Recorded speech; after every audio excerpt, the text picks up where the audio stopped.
श्रीमन्तं श्रीरङ्गलक्ष्मणमुनिं शरणं प्रपद्ये श्रीमद्वेदान्तरामानुजमुनिगुरुणार्धवेदान्तयुग्मो श्रीमच्छ्रीवासयोगीश्वरगुरुपदयोरर्पितस्वात्मभारं श्रीमच्छ्रीरङ्गनाथाह्वय मुनिकृपया प्राप्तमोक्षाश्रमन्तं श्रीमद्वेदान्तरामानुजमुनिगुरुं संशये देशिकेन्द्रम्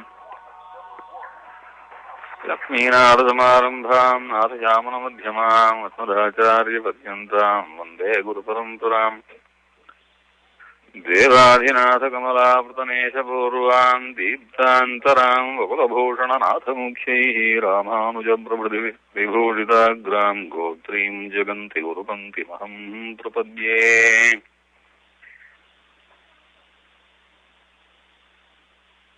நம்முடைய பகவத் ராமானுஜ சித்தாந்தம் என்று உயர்வாக கொண்டாடப்படுகிறதான பிரபத்தி சம்பிரதாயம் என்னும் இந்த சத் சம்பிரதாயத்தினுடைய உயர்ந்த ஆச்சாரிய பரம்பரையை பெருமாள் தொடக்கமாக ஸ்ரீபாஷ்யகாரர் பர்யந்தமாக ரொம்ப விசேஷமாக எல்லாரும் ஆனந்தமாக அனுபவிச்சுண்டு வந்தோம். பாஷ்யக்காரருடைய மகாபிரபாவம் இன்றளவும் பாஷ்யக்காரருடைய திருநாமத்தினாலேயே பகவத் ராமானுஜ சித்தாந்தம் என்றே கொண்டாடப்பட்டு எந்த பாஷ்யக்காரர் தான் நமக்கெல்லாம் பேரு, அவரே நமக்கு புருஷார்த்தம், வேறொன்றும் மற்றில்லை, பாஷ்யக்காரரை தவிர நமக்கு புருஷார்த்தம் இல்லை, பாஷ்யக்காரருடைய திருவடியே நமக்கு சகல புருஷார்த்தங்களையும் தரும் என்று நம்முடைய ஆச்சாரியர்கள் அனுகல்பூத முரபித்பதம் ததாம் அஜகத்ரிவர்க்கம் அப்பவர்க்க வைபவம் என்ற எட்டராஜத்திலே சுவாமி தேசிகன் சாதித்தபடி பெருமாள் திருவடியும் கூட இரண்டாம் பட்சமாய் முதல் லட்சியமா இருக்கக்கூடியது பாஷ்யக்காரருடைய சரணாரவிந்தங்கள் தான் என்று, அப்படி எல்லாம் பாஷ்யக்காரரிடத்திலே அன்வயிப்பாக இருக்கும் நம்முடைய சம்பிரதாயத்திலே பாஷ்யக்காரருக்கு பிறகு எப்பேற்பட்ட ஆச்சாரியர்கள் அவதரித்து இப்பேற்பட்ட ஆச்சாரியர்களால்தான் நம்ம சம்பிரதாயத்திலே இவ்வளவு ஒரு பெருமையும் இவ்வளவு ஒரு விசேஷமும் இருக்கு என்று எல்லாரும் ஸ்லாகிக்கும்படியாக உலகமெல்லாம் இன்றைக்கு ஏன் ஸ்ரீ வைஷ்ணவ சம்பிரதாயம் என்றால் ஒரு விலட்சணமான சம்பிரதாயம், ரொம்ப உயர்ந்த சம்பிரதாயம், பாரத தேசத்திலேயே நடையாடுகின்றதான வேதாந்தங்களிலே ராமானுஜ சம்பிரதாயம் அதுவும் ஒரு தனிப்பட்ட பெருமையுடையது என்று ஏன் கொண்டாடுகிறார்கள் என்றால், அப்படி உயர்ந்த ஞானமும் வைராக்கியமும் அனுஷ்டானமும் பக்தியும் ஒரு தலை சிறந்த நிலைக்களமா இருந்த மகான்கள் அவதரிச்சதுனால தான் இந்த சம்பிரதாயத்துக்கு இவ்வளவு ஏத்தம் இன்றைக்கும் நடையாடி கொண்டிருக்கிறது. நம்முடைய ராமானுஜ சித்தாந்தத்துக்கு இருக்கிற ஒரு தனி மதிப்பு எந்த சம்பிரதாயத்தை விட உயர்ந்தது.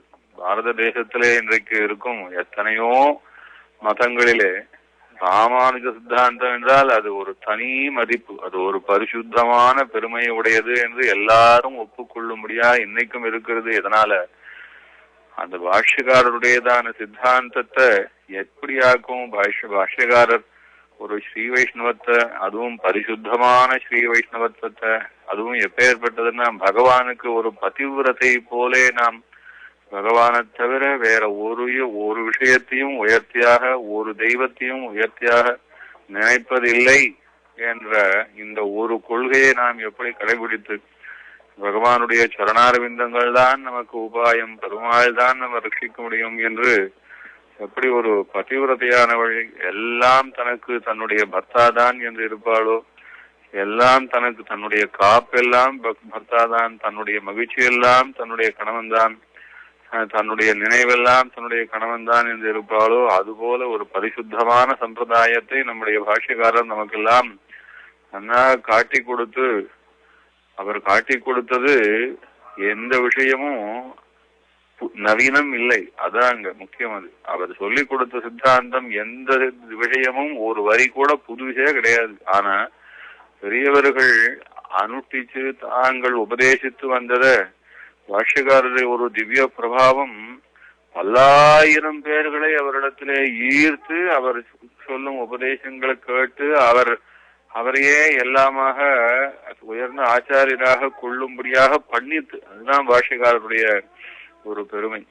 பாஷ்யக்காரர் எதையும் புதுசா சொன்னார்னா அது புதுசா சொன்னது சரியா ஒத்துக்க முடியாது. ஏன்னா நம்முடைய சித்தாந்தம் வைதிக சித்தாந்தம். வேதமானது ரொம்ப எத்தனையோ யுகங்களாக எத்தனையோ முன் சிருஷ்டியிலே எல்லாம் இருக்கக்கூடிய ஒரு சாஸ்திரம் அது. அதனால அப்பேற்பட்ட அனாதியான சனாதனமான தர்மத்தை தான் பாஷ்யக்காரரும் உபதேசிப்பாரே ஒழிய தன்னுடைய புத்தியினாலே தன் மனசுல ஒரு புது விஷயம் பட்டது என்று ஒரு தர்க்கித்து கொண்டு ஒரு ஆலோசனை பண்ணி சொல்லக்கூடியவர் கிடையாது. அதனாலதான் நம்ம சம்பிரதாயத்துக்கு என்ன ஏற்றம் என்றால் இது அது எப்படி பெருமாள் அனாதியாக கடைபிடித்து வரக்கூடியதான உலகத்திற்கு உபதேசித்து வரக்கூடியதான சாஸ்திரமான வேதத்தை அடிப்படையாக கொண்டு வேதம் சொன்னது சில சமயங்களிலே மறைந்து போகிறது. அதை மீண்டும் பிரகாசப்படுத்துறது. இப்படி பிரகாசப்படுத்துறதுக்கு தான் பெருமாளும் ஆச்சாரியர்களாக அவதரிக்கிறார். அப்படி பகவத் அம்சத்தோட அவதரிச்ச ஸ்ரீபாஷ்யக்காரர் சொல்லிக் கொடுத்த இந்த உயர்ந்த சித்தாந்தத்துல பாஷ்யக்காரருக்கு பிறகு எப்படி நம்ம சம்பிரதாயம் பரவித்து எப்படி ரட்சிக்கப்பட்டது, எப்பேற்பட்ட மகான்கள் ஆச்சாரியர்களா இருந்து நம்ம சம்பிரதாயத்தை இந்நிலவும் காப்பாற்றி கொடுத்திருக்கா என்பதான ஒரு விலட்சணமான ஒரு சிறப்பான விஷயங்களை இனிமேல் பார்க்க போறோம். பாஷ்யக்காரர் இந்த கலியுகத்திலே இப்படி எல்லா ஜீவாத்மாக்களும் கூட கிருத்தயுகத்திலே எப்படி எல்லா ஜீவாத்மாக்களும் நல்ல கதிக்குத்தான் போக முடியுமோ அதே போல கலியுகத்திலேயும் கூட சகல ஜீவாத்மாக்களும் ஆத்மக்ஷேமத்தை அடைஞ்சு பகவானுடைய சரணாரவிந்தத்தை அடைந்து மோட்சம் என்கிறதான பரிபூர்ண ஆனந்தத்தை பெறுவதற்கு எளிய உபாயத்தை சகல பேருக்கும் சொல்லிக் கொடுத்ததுல யாருக்கு ரொம்ப பொறாம வந்ததுன்னா கலி புருஷனுக்கு பொறாம வந்துடுத்துன்னு வியாக்கியானங்களே குரு பரம்பரையிலே எழுதி வச்சிருக்கான்.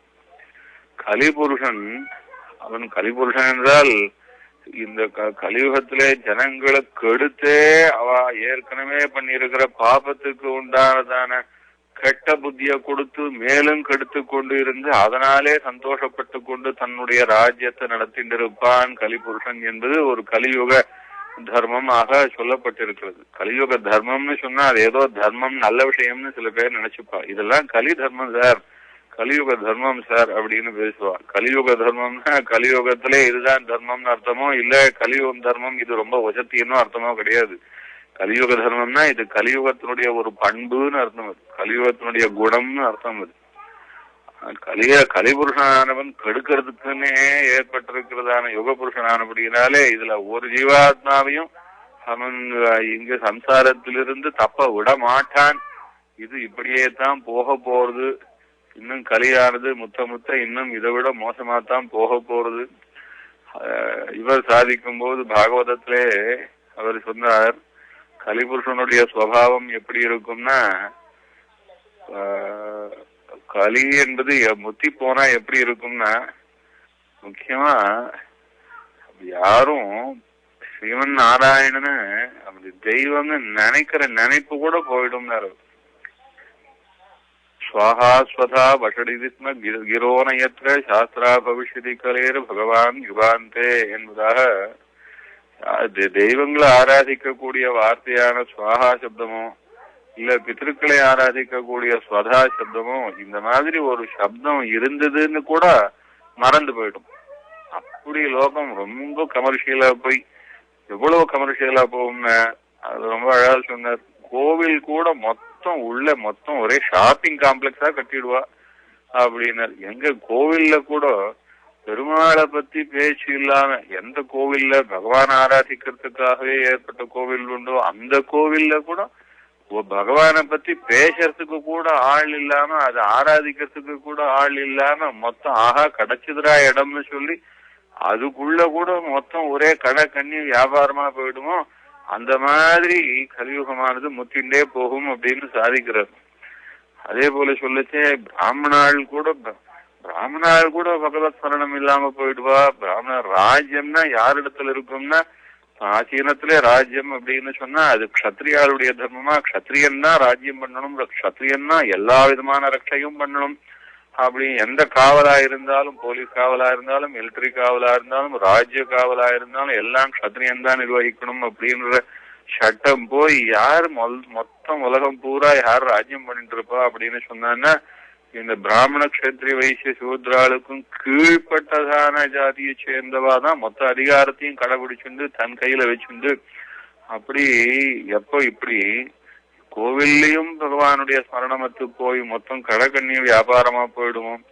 கடகண்ணி வியாபாரமா இருந்து பகவத் பேச்சு கூட கோவில கேட்கறது கூட வாய்ப்பு இருக்காதோ, எப்பொழுது பிராமணர்கள் கூட பகவானை ஸ்மரிக்கிறதுக்குன்னு நினைப்பத்து போயிடுவாளோ, எப்போ லோகத்துல இந்த தெய்வங்களை ஆராதிக்கிற சுவாகான்ற வார்த்தையும் ஸ்வதான்ற வார்த்தையும் மறைஞ்சு போயிடுமோ, எப்பொழுது இந்த கலியுகத்திலே பிராமண கஷத்திரிய வைசிய சூத்ராள் 4 பேருக்கும் மரியாதை அத்து போய் மொத்த அதிகாரமும் மொத்த பிரபுத்துவமும் இவாளுக்கும் கீழ்பட்ட ஜாதிகளிடத்திலே போய் நிக்குமோ, அப்போதான் கலி தன்னுடைய முழு ஆட்சியை கைப்பற்றிட்டான். அதுக்கு மேல இந்த கலியுகத்துல ஜனங்கள் பிறந்து வாழ்ந்து என்னத்தை சாதிக்க போறான்னு இந்த கலியுகமே தேவையில்லைன்னு சொல்லி பெருமாள் இந்த கலியுகத்தையே ஒழிச்சு கட்ட போறார். அதுக்காக கல்கியாக பெருமாள் பத்ரிகாசிரமத்து பக்கத்திலே சம்பளம்ன்றதான கிராமத்திலே விஷ்ணு யசஸ் அப்படிங்கிறவருக்கு புத்திரராக அவதரிச்சு கலியுகத்தை சமரிக்க போறார்னு வரும்.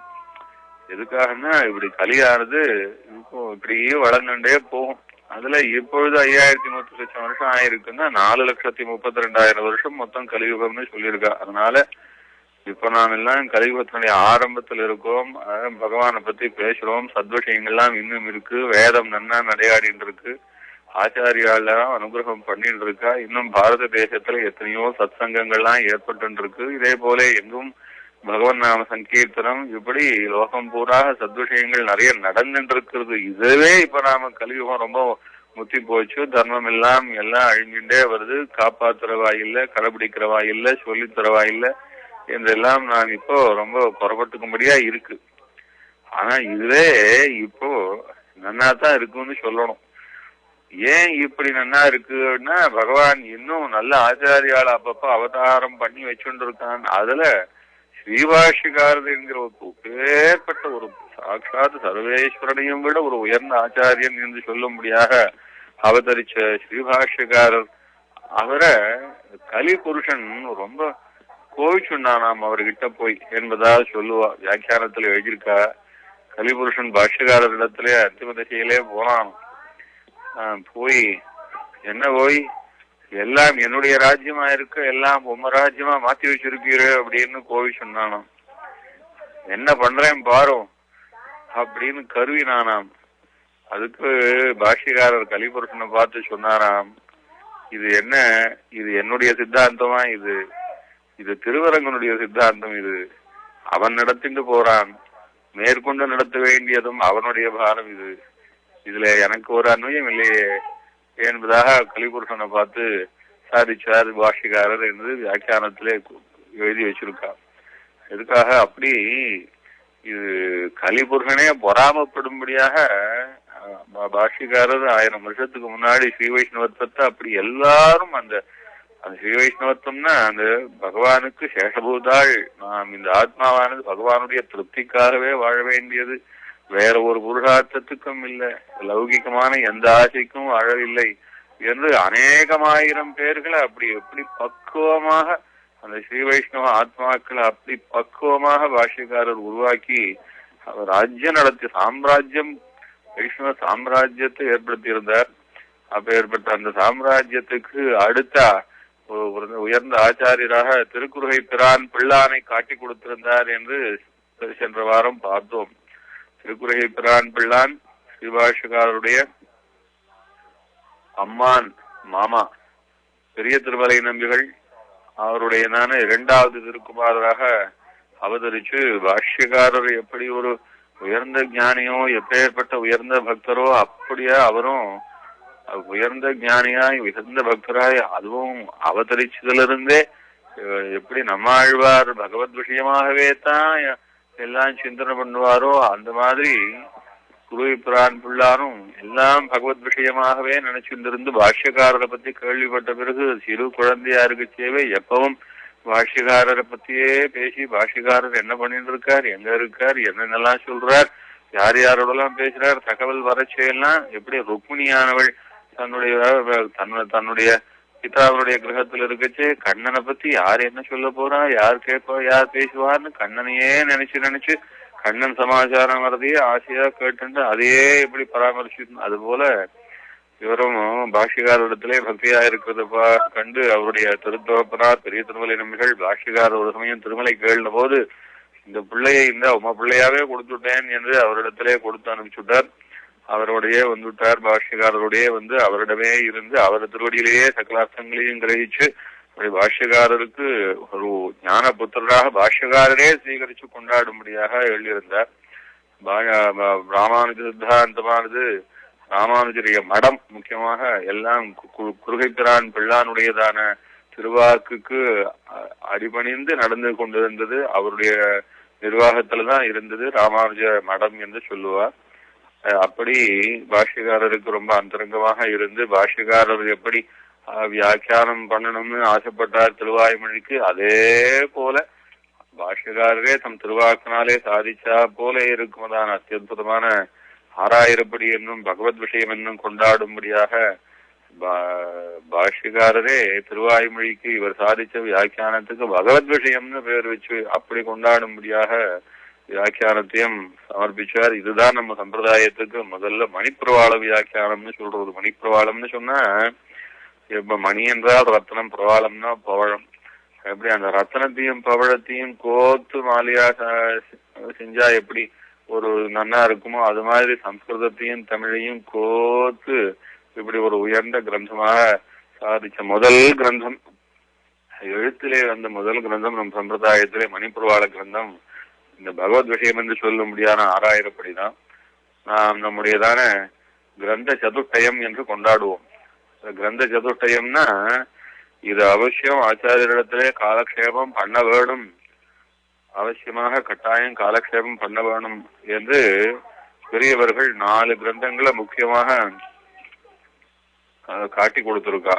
நம்ம தேசிக சம்பிரதாயத்திலே இந்த 4 கிரந்தங்களையும் அவசியமாக ஆச்சாரியர்களிடம்தான் காலக்ஷேபம் பண்ண வேண்டும்.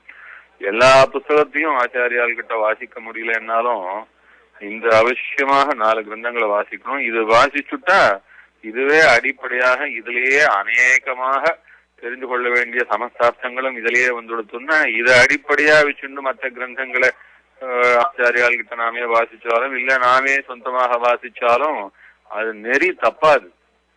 நெறி தப்பாதுன்னா நமக்கு தப்பான விஷயங்கள் மனசுலே பிடிபடாது. தப்பா நாமே ஒரு விஷயத்தை வாசிக்கிட்டே தப்பாக புரிஞ்சுடாது, அது சரியா புரியும். இல்ல அதுல இருக்கிற என்ன தப்புன்றதும் புரியும். மற்ற கிரந்தங்களை சேவிச்சா மத்தவா எப்படி சொல்றா, அது ஏன் அப்படி சொல்றா, அதுல என்ன தப்பு அப்படிங்கறதும் தெரியும். அதனால அவசியமாக இந்த கிரந்த சதுஷ்டயம் என்ற 4 கிரந்தங்களை அவசியம் ஆச்சாரியாளிடத்தான் காலக்ஷேபம் பண்ணணும். அதுவும் நேராகத்தான் காலக்ஷேபம் பண்ணணும், அதுவும் அருகில் இருந்துதான் காலக்ஷேபம் பண்ணணும் என்று இத ஏற்படுத்தி கொடுத்திருக்கா, ஆச்சாரியால் காட்டி கொடுத்திருக்கா. அதுல கிரந்தம்னு சொன்னா இதனாலும் ஞானத்தை கொடுக்கக்கூடியதான உயர்ந்த கிரந்தம் இது. அதுல ஞானத்தை கொடுத்தவாழ்லையே லோகத்துக்கு உபகாரம் பண்ணதுலயே ரொம்ப ஞானத்தை கொடுத்தவாள்னா யாருன்னா எப்படின்னா பெருமாள் நமக்கு ஆச்சரியமாக நிறைய விஷயங்களை உபதேசம் பண்ணியிருக்கார். அதே போல ஆச்சாரியால் நமக்கு ரொம்ப வசதியாக நிறைய உபதேசம் பண்ணியிருக்கா. ஆழ்வார்கள் நமக்கு ரொம்ப வசதியா உபதேசம் பண்ணியிருக்கா. ரிஷிகள் நமக்கு ரொம்ப உபதேசம் பண்ணியிருக்கா. ஆக நமக்கு ஞானம்னு சொன்னா நம்ம ஸ்ரீ வைஷ்ணவ சித்தாந்தத்துக்கு ஞானம்னா யார் யார் நமக்கு ஞானத்தை கொடுத்துவார்னா பெருமாள் நமக்கு ஞானத்தை கொடுக்கிறார், அவரே உபதேசம் பண்றார். ரிஷிகள் நமக்கு உபதேசம் பண்றா, ஆச்சாரியால் நமக்கு உபதேசம் பண்றா, ஆழ்வார்கள் நமக்கு உபதேசம் பண்றா. ஆக இப்படி 4 விஷயம் இது. இவ பெருமாள் தான் எத்தனையோ அவதாரங்கள் செய்து என்னென்னலாம் உபதேசம் பண்ணணும்னு பாரிச்சாரோ எல்லாத்தையும் ஒரு சுருக்கமாக அத்தியுதமாக கீதையிலே உபதேசிச்சார். அதனால பெருமாளுடைய உபதேசத்தை எல்லாம் மொத்தமா சாரமா எடுத்துக்கணும்னா அது கீதையிலேருந்துதான் எடுத்துக்கணும். கீதை தான் ரொம்ப முக்கியம். அதே போல ரிஷிகள் ஆத்ம ஞானத்தை கொடுக்க வேணும்னு எத்தனையோ கிரந்தங்கள் எல்லாம் உபதேசிச்சாலும் எல்லா கிரந்தத்தை விட அதுல இருக்கிறது எல்லாத்தையும் சாரமா எடுத்து சொல்லணும்னா அது சாரம் என்று அந்த வேதாந்த சாரமாக இருக்கக்கூடிய வேதாந்த சூத்திரம்னு சொல்லும்படியான பிரம்மசூத்திரம் அது வியாசர் நிர்மிச்சது. அவர் வியாசர் நிர்மாணிச்சதான பிரம்மசூத்திரம். ஆக பகவான் உபதேசம் பண்ணது எத்தனையோ சந்தர்ப்பங்களிலே எத்தனையோ ஆச்சாரியராக பெருமாள் மத்யமூர்த்தியாக அவதரிச்சு உபதேசம் பண்ணார், வராகமூர்த்தியாக அவதரிச்சு உபதேசம் பண்ணார். இப்படி பல அவதாரங்களை மத்ய ஹயக்ரீவனாக வந்து உபதேசம் பண்ணியிருக்கார். இப்படி எல்லாம் நரநாராயணனாக உபதேசம் பண்ணினார். இப்படி பல சந்தர்ப்பங்களிலே ஹம்சரூபியாக வந்து உபதேசம் பண்ணியிருக்கார். இப்படி பல சந்தர்ப்பங்களிலே பெருமாளே ஆச்சாரியனாக வந்து உபதேசம் பண்ணது எல்லாத்தினுடைய சாரத்தையும் எங்க பார்க்கலாம்னா பெருமாள் அந்த யுத்தரங்கத்திலே அர்ஜுனனுக்கு உபதேசம் பண்ணுவதாக ஏற்பட்டதான அந்த கீதை என்கிறதான ஸ்ரீசூக்தி இருக்கேன். அந்த கீதை தான் பெருமாள் உபதேசிச்சதனுடையதான சாரம்னு சொன்னா கீதையை தான் சொல்லணும். எப்படி பெருமாள் வேதத்தின் மூலமாகவும் இல்லை, இன்னும் மற்ற சந்தர்ப்பங்களிலே ஆகமங்களை உபதேசிச்சு கொடுத்தாரு. இப்படி பல சந்தர்ப்பங்களிலே உபதேசிச்ச சமஸ்தத்தினுடைய சாரத்தையும் ரிஷிகள் பல பிரகாரங்களாக உபபிரமணங்களாக பல இடங்களிலே சொல்லி கொடுத்தார். அத்தனை பேருடையதான சாரத்தையும் எடுத்து சொல்லணும்னா அத வேதாந்த சாரமாக பிரம்மசூத்திரமாக வியாச பகவான் அருளி செய்தார். இது நம்ம அவசியமா வாசிக்க வேண்டியது கீதை, அவசியமாக வாசிக்க வேண்டியது வேதாந்த சாரமா இருக்கக்கூடிய பிரம்மசூத்திரம். ஆக இப்ப ரெண்டு விஷயத்த பெரியவா முதல் சூஸ் பண்ணா. அவசியமா வாசிக்க வேண்டியது கீதை, அவசியமா வாசிக்க வேண்டியது பிரம்மசூத்திரம்னு. இதுக்கு மேல ஆழ்வார்கள் எப்படி பெருமாள் பரிபூர்ணமா அனுபவிச்சு ஆழ்வார் ஸ்ரீசூக்திக்கு ஈடாக இன்னொரு ஸ்ரீசூக்தியை சொல்லவே முடியாது. இன்னும் பெருமாளுடைய கீதையெல்லாம் காட்டிலும் கூட இன்னும் ரிஷிகளுடையதான வார்த்தையெல்லாம் காட்டிலும் ஆழ்வார் ஸ்ரீசூக்திக்கு இருக்க ஏற்றம் அபாரமானபடியாலே ஆழ்வார்களுடைய ஸ்ரீசூக்தியிலேயும் நம்ம ஆழ்வார் ஸ்ரீசூக்திக்கு ஈடு என கிடையவே கிடையாது. அதனால சாரமாக வாசிக்கணும்னா எப்படி கீதையை வாசிக்கணுமோ, எப்படி பிரம்மசூத்திரத்தை வாசிக்கணுமோ, அதே போல ஆழ்வார் ஸ்ரீசூக்தியை வாசிக்கிறது நம்ம ஆழ்வார் ஸ்ரீசூக்திக்கு ஈடு எதுவும் கிடையாதுன்றதுனால நம்ம ஆழ்வார் ஸ்ரீசூக்திக்கு அவசியம் வாசிக்கணும்னு அது ஒரு ஏற்பாடு பண்ணினான்.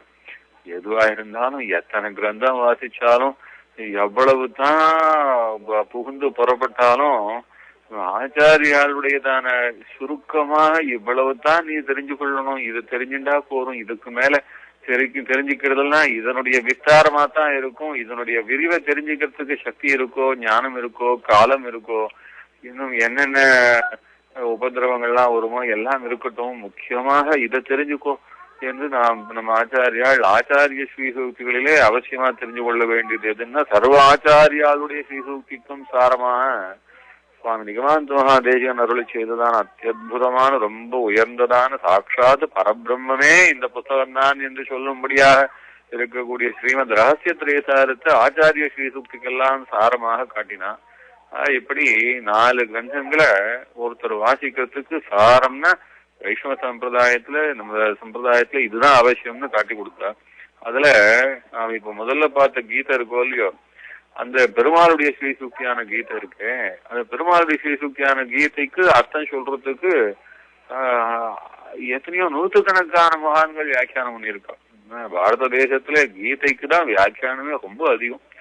கீதைக்கு ஈடாக அத்தனை பேர் வியாக்கியானம் பண்ண இன்னொரு ஒரு உயர்ந்த அத்தியாத்ம கிரந்தம் கிடையாது. எத்தனையோ அத்தியாத்ம கிரந்தங்கள் இருக்கு, இதுக்கெல்லாம் வியாக்கியானம் பண்ணியிருக்கா.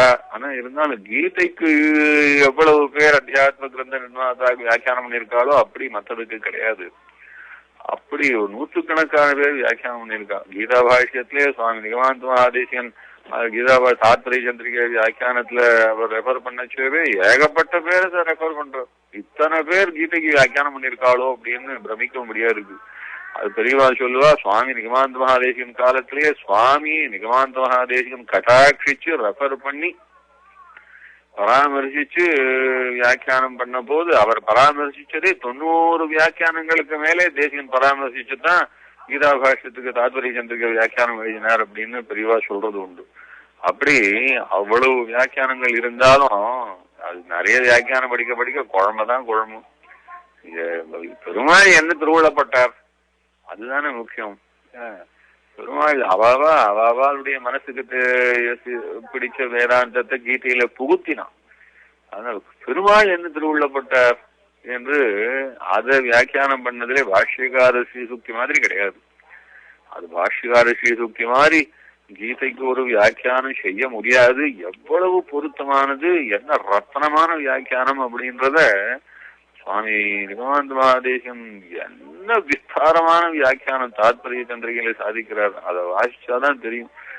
கீதைக்கு அதிருஷ்டம் என்னன்னா பாஷ்யகார வியாக்கியானம் பண்ணதுன்னா, பாஷ்யகாரருடைய அதிர்ஷ்டம் என்னன்னா சுவாமி தேசியன் அந்த கீதா பாஷ்யத்துக்கு வியாக்கியானம் பண்ணாரு பாருங்க. அதுதான் எல்லாரும் நம்முடைய அதிருஷ்டம் எல்லாம் இன்னைக்கு யாராவது கீதையை பத்தி நன்னா சொல்றா, வசதியா சொல்றா, ரொம்ப கேட்கறதுக்கே நன்னா இருக்கு அப்படின்னு நீங்க ஏதாவது நினைச்சோம்னா அது நீங்க அதுக்கு ஒரே காரணம் என்னன்னா அது சுவாமி தேசியனுடையதான தாத்பரிய சந்திரிகையை தொட்டு தான் சொல்ல முடியும். அது தொட்டுதான் சொன்னாதான் அது கீதையா ரசிக்கும், அழகா இருக்கும், பொருத்தமா இருக்கும், வசதியா இருக்கும். அதனால அந்த கீதா பாஷ்யத்தை வாசிக்கணும்னா அதுதான் கீதைக்கு உண்மையான வியாக்கியானமான அப்படின்னாலே பெரியவா அது கீதா பாஷ்யம் அவசியம் நம்ம 4 கிரந்தத்துல ஒன்னாக நமக்கெல்லாம் காட்டினா. அதே போல பிரம்மசூத்திரம் சூத்திரம்னா ரொம்ப சுருக்கமா இருக்கிற வாக்கியம்னு அர்த்தம். ரொம்ப சுருக்கமா இருக்கும். எவ்வளவு சுருக்கம்னா அதிகமா ஒரு 200 பக்கம் இல்லைன்னா 100 பக்கம் வியாக்கியானம் பண்ண வேண்டிய அளவுக்கு சின்னதா ஒரே ஒரு வரி போட்டிருப்பார். ரொம்ப சின்னதா வரி போட்டிருப்பார். ஜெகத் வியாபாரவர்ஜம் முக்தீஸ்வரியம் ரொம்ப சுருக்கமா இருக்கும். சாஸ்திரயோனித்வாத் ரொம்ப சுருக்கமா இருக்கும். ஜன்மாத்யசேதா அவ்வளவுதான். இந்த ஜன்மாத்யசேதா அப்படின்னு இந்த ரொம்ப சுருக்கமான இந்த வார்த்தைக்கு வியாக்கியானம் குறைஞ்சது ஒரு 50, 60, 70, 100 பக்கமாவது பண்ணணும். அந்த மாதிரி வியாக்கியானம் பண்ண வேண்டியிருக்கும். அப்படி இவ்வளவு சுருக்கமா எழுதினதைத்தான் பிரம்மசூத்திரத்துக்கு பெரியவாள்லாம் வியாக்கியானம் பண்ணா, சங்கரர் வியாக்கியானம் பண்ணா, இன்னும் பெரிய மாத்தவாள்லாம் வியாக்கியானம் பண்ணா. ஆனா இருந்தாலும் எது உண்மையான வியாக்கியானமா இருக்கும்னா சரஸ்வதி தேவியே கொண்டாடி இதுதான் வியாக்கியானம், இதுதான் வேதாந்தம் என்று கொண்டாடும்படியானதான ஸ்ரீபாஷ்யம் பாஷ்யகார சாதிச்சது தான் அந்த பிரம்மசூத்திரத்துக்கு, அந்த வேதாந்த சாஸ்திரத்துக்கு அப்படியே ஹிருதயத்தையே நமக்கு கொடுத்ததான சாஸ்திரம் என்று கொண்டாடி சரஸ்வதி பாராட்டினதுனால அதை ரொம்ப விசேஷம். நம்ம ஆச்சாரியன் சாதிச்சது, பாஷ்யகார சாதிச்சது. எதனாலே நாம் பாஷ்யகாரர் என்று கொண்டாடுகிறோமோ அது இந்த ஸ்ரீபாஷ்யத்தினால்தான். அதனாலே கீதா பாஷ்யமும் ஸ்ரீபாஷ்யமும் அவசியம் வாசிக்க வேண்டியதாக. பெருமாள் சாதிச்சதனுடைய சாரம் எல்லாம் கீதா பாஷ்யத்திலே வாசிக்கணும். மகர்ஷிகள் சாதிச்சதனுடைய சாரம் எல்லாம் பிரம்மசூத்திரத்தினுடைய வியாக்கியானமான ஸ்ரீபாஷ்யத்திலே வாசிக்கணும். நம்மாழ்வார் ஆனந்தமாக அனுபவிச்சு பகவானை தவிர வேற ஒன்னையும் உண்மையிலேயே தெரியக்கூட தெரியாம இருந்து சர்வத்தையும் அப்படியே பிரத்யட்சமாக பகவத் அனுகிரகத்தினாலே மயர்வர மதிநலம் அருளினன் எவனவன் என்று. மயர்வர மதினன் அஜ்ஞானம் இல்லை, சம்சயம் இல்லை, விபர்யம் இல்லை. ஒரு விஷயத்தை தெரிஞ்சுக்காம சில பேர் இருப்பா, இல்ல சில விஷயத்தை தெரிஞ்சிருந்தாலும் அந்த விஷயத்துல இது சரியா அது சரியான்னு சந்தேகப்படுவா, இல்லைன்னா தெரிஞ்சுக்கிற விஷயத்தையே தப்பா தெரிஞ்சுப்பா. அப்படி இது அஜ்ஞானம்னும் சம்சயம்னும் விபர்யம்னும் சொல்றது. இப்படி புத்திக்கு ஏற்படக்கூடியதான கெடுதல் எதுவுமே இல்லாம நம்மாழ்வார் அப்படியே ஸ்பஷ்டமான ஞானத்தோட பெருமாளை அனுபவிச்சு, ஸ்பஷ்டமான ஞானத்தோட பெருமாளை அனுபவிச்சதுனாலே கிடைச்சு அந்த அனுபவமே நமக்கு திருவாய்மொழியா கிடைச்சிருக்கு. அப்ப ஏற்பட்ட திருவாய்மொழிதான் அவசியம் வாசிக்க வேணும் அப்படின்னாலும் அதுக்கும் ரொம்ப ரத்தனமான வியாக்கியானம் நம்ம பிள்ளான் சாதிச்சது.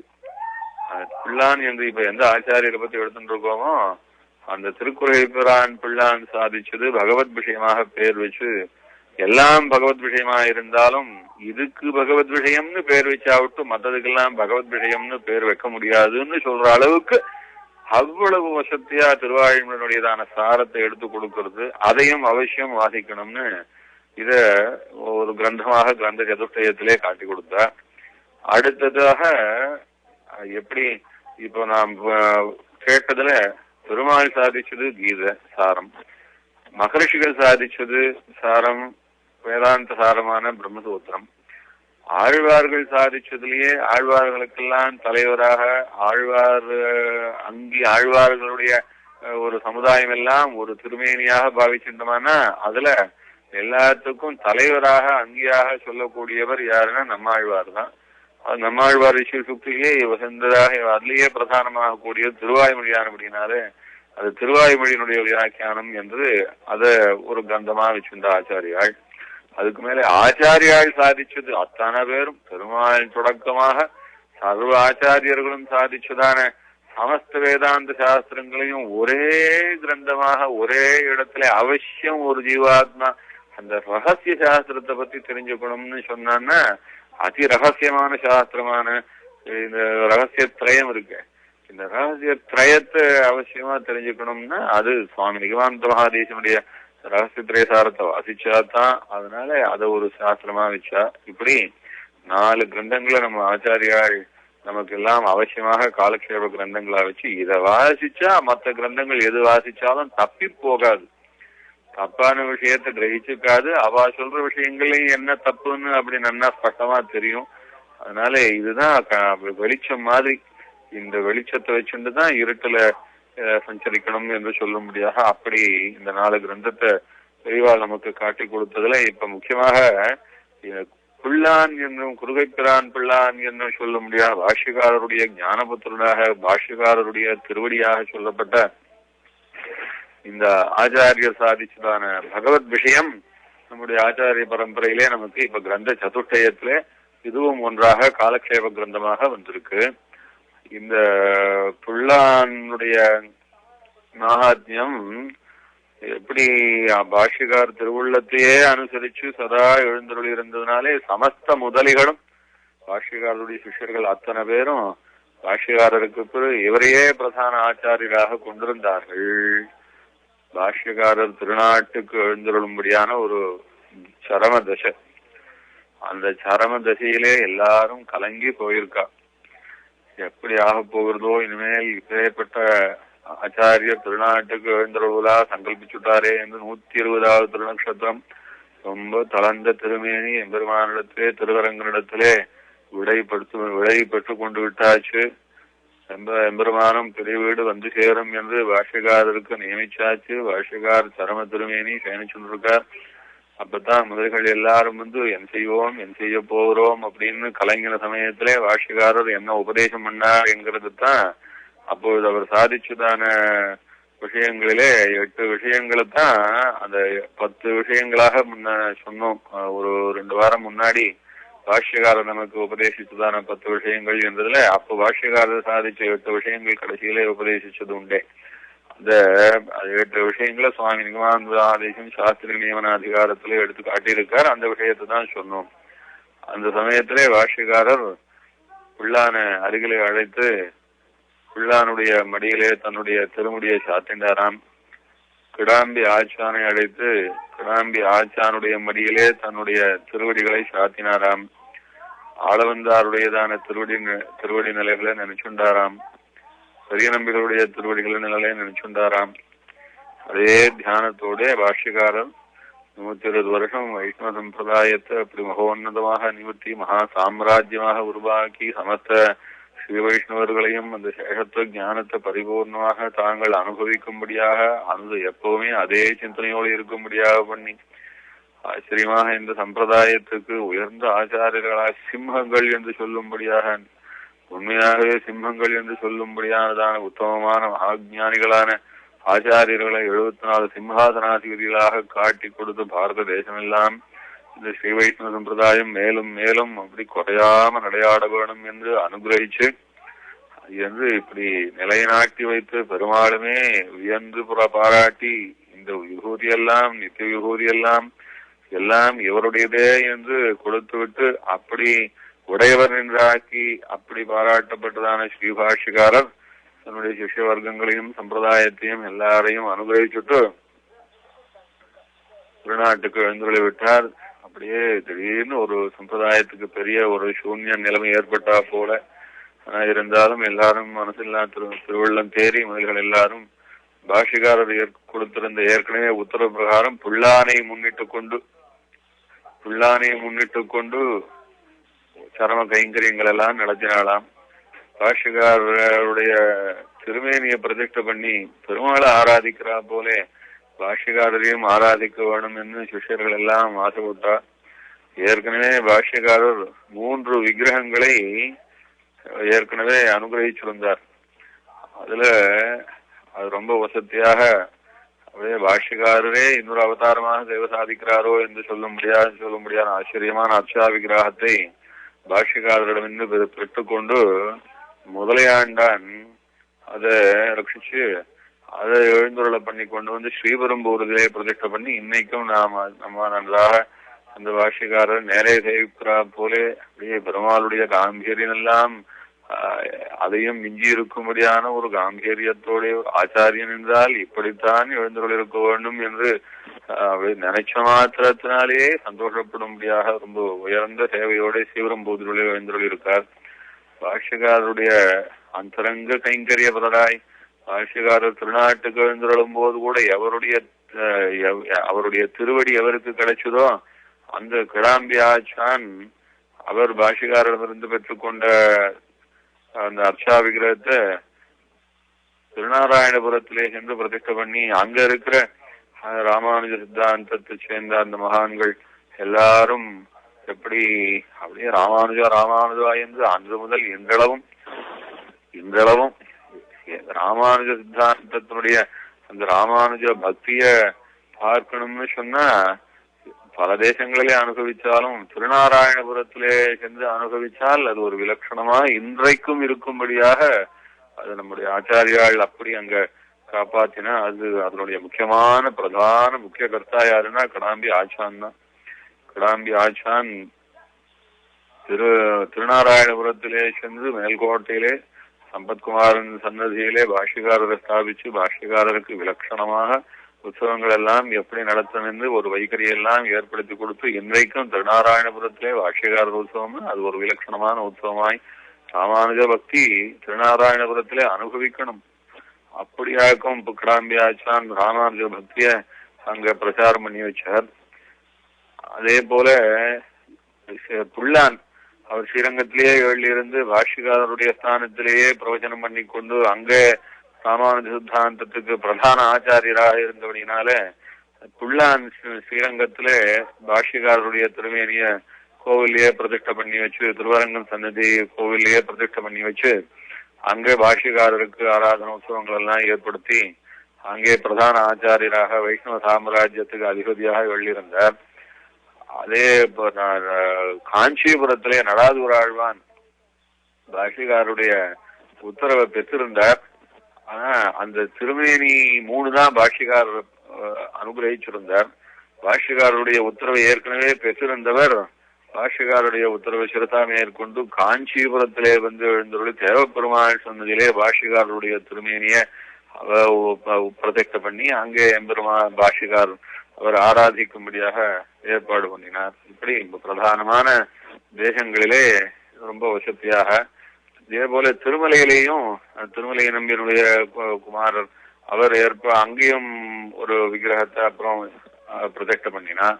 இதெல்லாம் உடனேவே பாஷ்யக்காரர் திருநாட்டுக்கு எழுந்தருளின சில வருஷங்களுக்குள்ளேயே இந்த தேசங்களில் எல்லாம் எப்படி பெருமாளை எல்லா தேசங்களையும் ஆராதிக்கிறது என்பது சாஸ்திரமா இருக்கும், அதே போல பாஷ்யக்காரரையும் ஆராதிப்பது என்பது ஒரு சாஸ்திரமாக நம்ம சம்பிரதாயமாக பெருமாளுக்கு கொண்டாடும் உற்சவம் போல பாஷ்யக்காரருக்கும் உற்சவத்தை கொண்டாடணும்னு அப்படி எல்லாரும் பாஷ்யக்காரரை அது அப்படியே சாட்சாத் பெருமாளை போலயே கொண்டாடும்படியா பக்தர்கள் எல்லாம் சிஷ்யால் எல்லாம் இப்படி ராமானுஜ சம்பிரதாயத்தை வளர்த்துட்டு வந்தா. இதுல பிற்காலத்திலே ராமானுஜ சம்பிரதாயமானது எப்படி பாஷ்யக்காரர் 74 சிம்ஹாசனாதிபதிகளை ஏற்படுத்தினார். அந்த 74 சிம்ஹாசனாதிபதிகள்ல எல்லாரும் விசேஷமாக பாஷ்யக்கார சம்பிரதாயத்தை வளர்த்துட்டு வந்தா அப்படின்னாலும் அது காலம் போக்குல கொஞ்சம் கொஞ்சமா அந்த 74 சிம்மாசனாதிபதிகளுடையதான பரம்பரையெல்லாம் குறைஞ்சு போயிடுத்து. இப்பொழுது சில சிம்மாசனாதிபதிகளுடைய வம்சத்திலே வந்தவாத்தான் ஆச்சாரிய புருஷாலாயும் ஆச்சாரியர்களாகவும் எழுந்தருள் இருக்கா. அது பாஷ்யக்காரருடைய பிரதான சிஷ்யர்கள் என்று சொன்னாலே ஒத்தொத்தருமே இன்னொரு பாஷ்யக்காரர் அப்படின்னு சொல்லும்படியா எழுந்தருளிருந்தார். அந்த ஞானத்திலே அவதாரத்தினாலே பெருமையினாலே மகாத்மியத்தினாலே சர்வ ஜீவர்களுக்கும் அனுகிரகம் பண்ணக்கூடியதான விசேஷ அந்த ஒரு வைபவத்தினாலே பாஷ்யக்காரர் ஒரு விலட்சணமான ஆச்சாரியராக எழுந்தருள் இருந்தார். என்னாலும் ஞானம்னு பார்த்தா பாஷ்யக்காரருக்கு ஞானத்திலையும் பக்தியையும் பாஷ்யக்காரரை போலயே இன்னொரு பாஷ்யக்காரர் தான் இவாழ்லான்னு சொல்லும்படியா இருந்தவாளே பாஷ்யக்கார காலத்திலேயே நிறைய பேர் இருந்தா. அதான் நம்ம சித்தாந்தத்துக்கு ரொம்ப ஒரு பெரிய ஒரு பலம். அது பாஷ்யக்காரருடைய அவர் உபதேசிச்ச அத்தனையும் அவர் என்ன திருவுள்ளத்தினாலே உபதேசிச்சாரோ அந்த திருவுள்ளத்தை அந்த ஹிருதயத்தை அப்படியே தங்களுடைய ஹிருதயமாக கொண்டு அப்பேற்பட்ட ஞானிகளாயும் பக்திமான்களாயும் இருந்த உயர்ந்த ஆச்சாரியர்கள் பல பேர் இருந்தார். அதுல பாஷ்யக்காரரை விட கொஞ்சம் 8 வயசு பெரியவர்னு சொல்லும்படியான கூறத்தாழ்வான், பாஷ்யக்காரருடைய தம்பி திருத்தம்பி என்று சொல்லும்படியா சித்திப்பிள்ளையா இருந்த எம்பார், இப்போது நாம் அனுபவிச்சு கொண்டு இருக்கிற திருக்குறுகை பிரான் புள்ளான், பாஷ்ய அந்தரங்கமான கைங்கரியமாக மடப்பள்ளி ஆச்சான் என்று சொல்லும்படியாக நெருக்கமாக இருந்து பாஷ்யக்காரரோட 84 வருஷம் அவருக்கே கைங்கரியம் என்று அவரோடையே வாழ்ந்து அவருடைய ஒவ்வொரு அசைவையும் ஒவ்வொரு கண் திருஷ்டி ஒவ்வொரு கட்டாட்சத்தையும் அனுபவிச்சு ஒவ்வொரு ஸ்ரீசூக்கையும் அனுபவிச்சு எப்படி தாயார் பெருமாளை எல்லாமாக கண்டு அனுபவிச்சு பார்த்து தெரிஞ்சு வச்சிருக்காளோ இல்லை இளைய பெருமாள் எப்படி ராமச்சந்திரன் எப்படி பெருமாள் பெரிய ஸ்ரீராமனை அனுபவிக்கிறதுக்கு இளைய பெருமாள் மாதிரி ஒருத்தர் இருந்திருக்க முடியாது. அப்படி ராமனுடைய ஒவ்வொரு கண் அசைவையும் ஒவ்வொரு பேச்சையும் கண்டவர் அனுபவித்தவர் இளைய பெருமாள் சொல்லலாம் போல பாஷ்யக்காரரை அணுவாக அனுபவிச்சு பார்த்தவர் தெரிஞ்சு கொண்டவர்னா பிள்ளானதான் இவர் கடாம்பி ஆச்சானதான் சொல்லுவா. அந்த மாதிரி கடாம்பி ஆச்சான் கூடவே இருந்து அவர் அபரபாஷ்யக்காரர்னு சொல்லும்படியாக அப்படி ஒரு மகாஜானியா இருந்தார். அதனால்தான் கிடாம்பி ஆச்சானையும் உபய சிம்ஹாசனாதிபதி என்று பாஷ்யக்காரர் பட்டம் கொடுத்திருந்தார். திருக்குறுகை பிரான் பிள்ளானுக்கும் உபய சிம்ஹாசனாதிபதினு பட்டம் கொடுத்திருந்தார். மற்றவாளுக்கெல்லாம் சிம்மாசனாதிபதினு மாத்திரம் பெயர் இருந்தது. உபய சிம்மாசனாதிபதி என்றால் ஸ்ரீபாஷ்யத்துக்கும் சிம்மாசனாதிபதி பகவத் விஷயத்துக்கும் சிம்மாசனாதிபதி என்பதாக பிள்ளானுக்கு பட்டம் கொடுத்தார். ஸ்ரீபாஷ்யத்துக்கும் சிம்மாசனாதிபதி ரகசியத்துக்கும் சிம்மாசனாதிபதி என்று கிடாம்பி ஆச்சான் பிரணதார்த்தி அரண் என்றதா திருநாகம் அவருக்கு பட்டம் கொடுத்திருந்தார். ஆக மேற்கொண்டு சம்பிரதாயம் எப்படி வளர்ந்ததுன்னா இந்த உபய சிம்ஹாசனாதிபதிகள் என்று சொல்லும்படியான இவாளுடையதான ஒரு ஞானம் தான் அப்படியே திரண்டு இந்த 2 பேருடையதான அந்த ஒரு ஞானம் சமுத்திரம் இருக்கு. ரெண்டும் கலந்து தேசிகனிடத்திலே கிடைச்சு அப்புறம் நமக்கு தேசிகன் எப்படி ஆதியிலே பெருமாளோ அடுத்தது நம்மாழ்வாரோ அடுத்தது பாஷ்யக்காரரோ அடுத்தது தேசிகன் என்று சொல்லும்படியாக நம்ம ஆச்சாரிய பரம்பரை அப்படி விலட்சணமாக வசதியாக அந்த ஞானம் எல்லாம் திரண்டு தேசிகனிடத்திலே கிடைச்சது. அதுல இப்போ நாம் தெரிஞ்சு கொள்ள வேண்டியது அந்த பாஷ்யக்காரருடைய சிஷ்ய பரம்பரைகளிலே என்னென்ன பிரிவுகள்லாம் இருந்தது, அதுல எல்லாம் திரண்டு எப்படி நம்ம தேசிகனிடத்திலே நமக்கு கிடைச்சது என்பதையும் பார்த்துட்டா அடுத்தது சுவாமி நிகமாந்த மகாதேசிகனுடையதான வைபவத்தை அனுபவிக்க போறோம். பாஷ்யக்காரருடைய பிரதான சிஷ்யர்கள் என்று சொன்னா முதல்ல 4 பேரை பிரதான சிஷ்யர்களா சொல்லுவா. யாருன்னா திருக்குறுகை பிரான் புள்ளான், கிடாம்பி ஆச்சான், முதலி ஆண்டான், நடாதூர் ஆழ்வான் அப்படின்னு சொல்லுவா. இவாதான் 4 பேர் பாஷ்யக்காரருடைய பிரதான சிஷ்யர்கள். 74 சிம்மாசனாதிபதிகள்னு இருந்தாலும் அந்த 74 பேர்லயும் இந்த 4 பேருக்கும் தனி ஏற்றம் உண்டு. இந்த 4 பேருடைய வைபவத்துல நமக்கு நம்ம தேசிகன் சம்பிரதாயத்துக்கு ஆச்சாரியராக நமக்கு கிடைச்சிருக்கிறவா புள்ளானும் கிடாம்பி ஆச்சானும், நடாதூர் ஆழ்வான், முதலி ஆண்டான். இந்த 4 பேர்ல இப்போ சுவாமி நிகமாந்த மகாதேசிகனுக்கு என்று ஆச்சாரியர்களா வந்த பரம்பரையில அந்த புள்ளானும் கிடாம்பி ஆச்சானுமாக அவா மூலமா தேசிகனுக்கு ஞானம் வந்தது.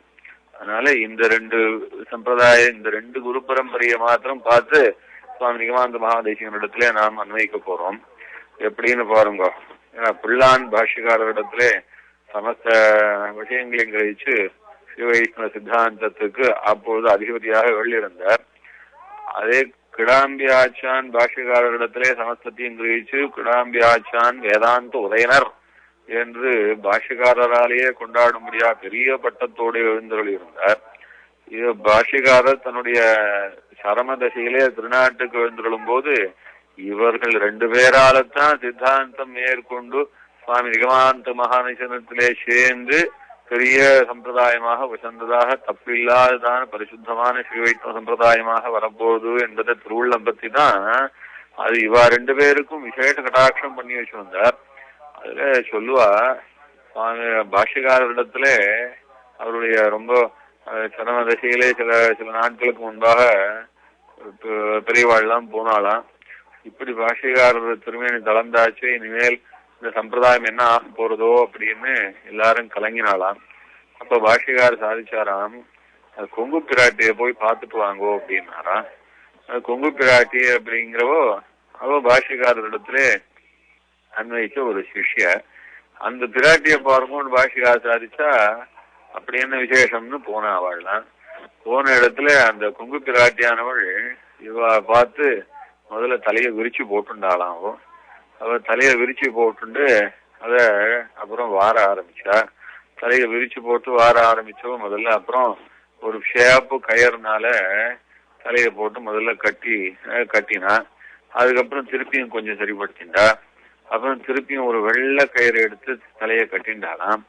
அப்புறம் பாஷ்யக்கார அனுப்பிச்சார் அப்படின்னு சொன்னா. இவெல்லாம் போய் சொன்னா. சரி போயிட்டு வாங்கோ அப்படின்னு சொன்னாவோ. எல்லாரும் திரும்பி வந்தா பாஷ்யக்கார்கிட்ட என்ன விஷயம், என்ன போயிட்டு வந்தேன்னு கேட்டா. போன உடனே அவ தலையை விரிச்சு போட்டுண்டா அந்த கொங்கு பிராட்டி. அடுத்தது தலையெல்லாம் என்ன வாரிண்டதுக்கு அப்புறம் ஒரு சேப்பு கயிறுனாலே கட்டிண்டா. திருப்பியும் ஒரு வெள்ளை கயிறுனாலே கட்டிண்டா. போயிட்டு வாங்கோ அப்படின்னு சொல்லிட்டா. இதுதான் நடந்தது அப்படின்னா. அதான் அங்க விஷயம். அந்த கொங்கு பிராட்டி எப்படியானவள் அந்த ஸ்ருதி என்கிற பெண், ஸ்ருதின்னா வேதம்னு அர்த்தம். அந்த ஸ்ருதி என்கிற பெண்ணானவள் அவள் தலைவிரிகோலம் ஆயிட்டா. யார் தலையை விரிச்சுட்டு இருப்பா அப்படின்னா தன்னுடைய பர்த்தாவினுடைய சம்பந்தம் இல்லாதவா, பர்த்தாவினாலே ரட்சிக்கப்படாதவா, தன் போக்கா போறவா, அப்படி கட்ட விழுந்து போனவா தான் தலையை விரிச்சுட்டு போவா. அந்த மாதிரி ஸ்ருதியானவள் தலை விரிச்சு கொள்ள முடியாது ஆயிடுத்து. ஏன்னா அதுக்கு நேரத்தான் சொல்றவா இல்ல.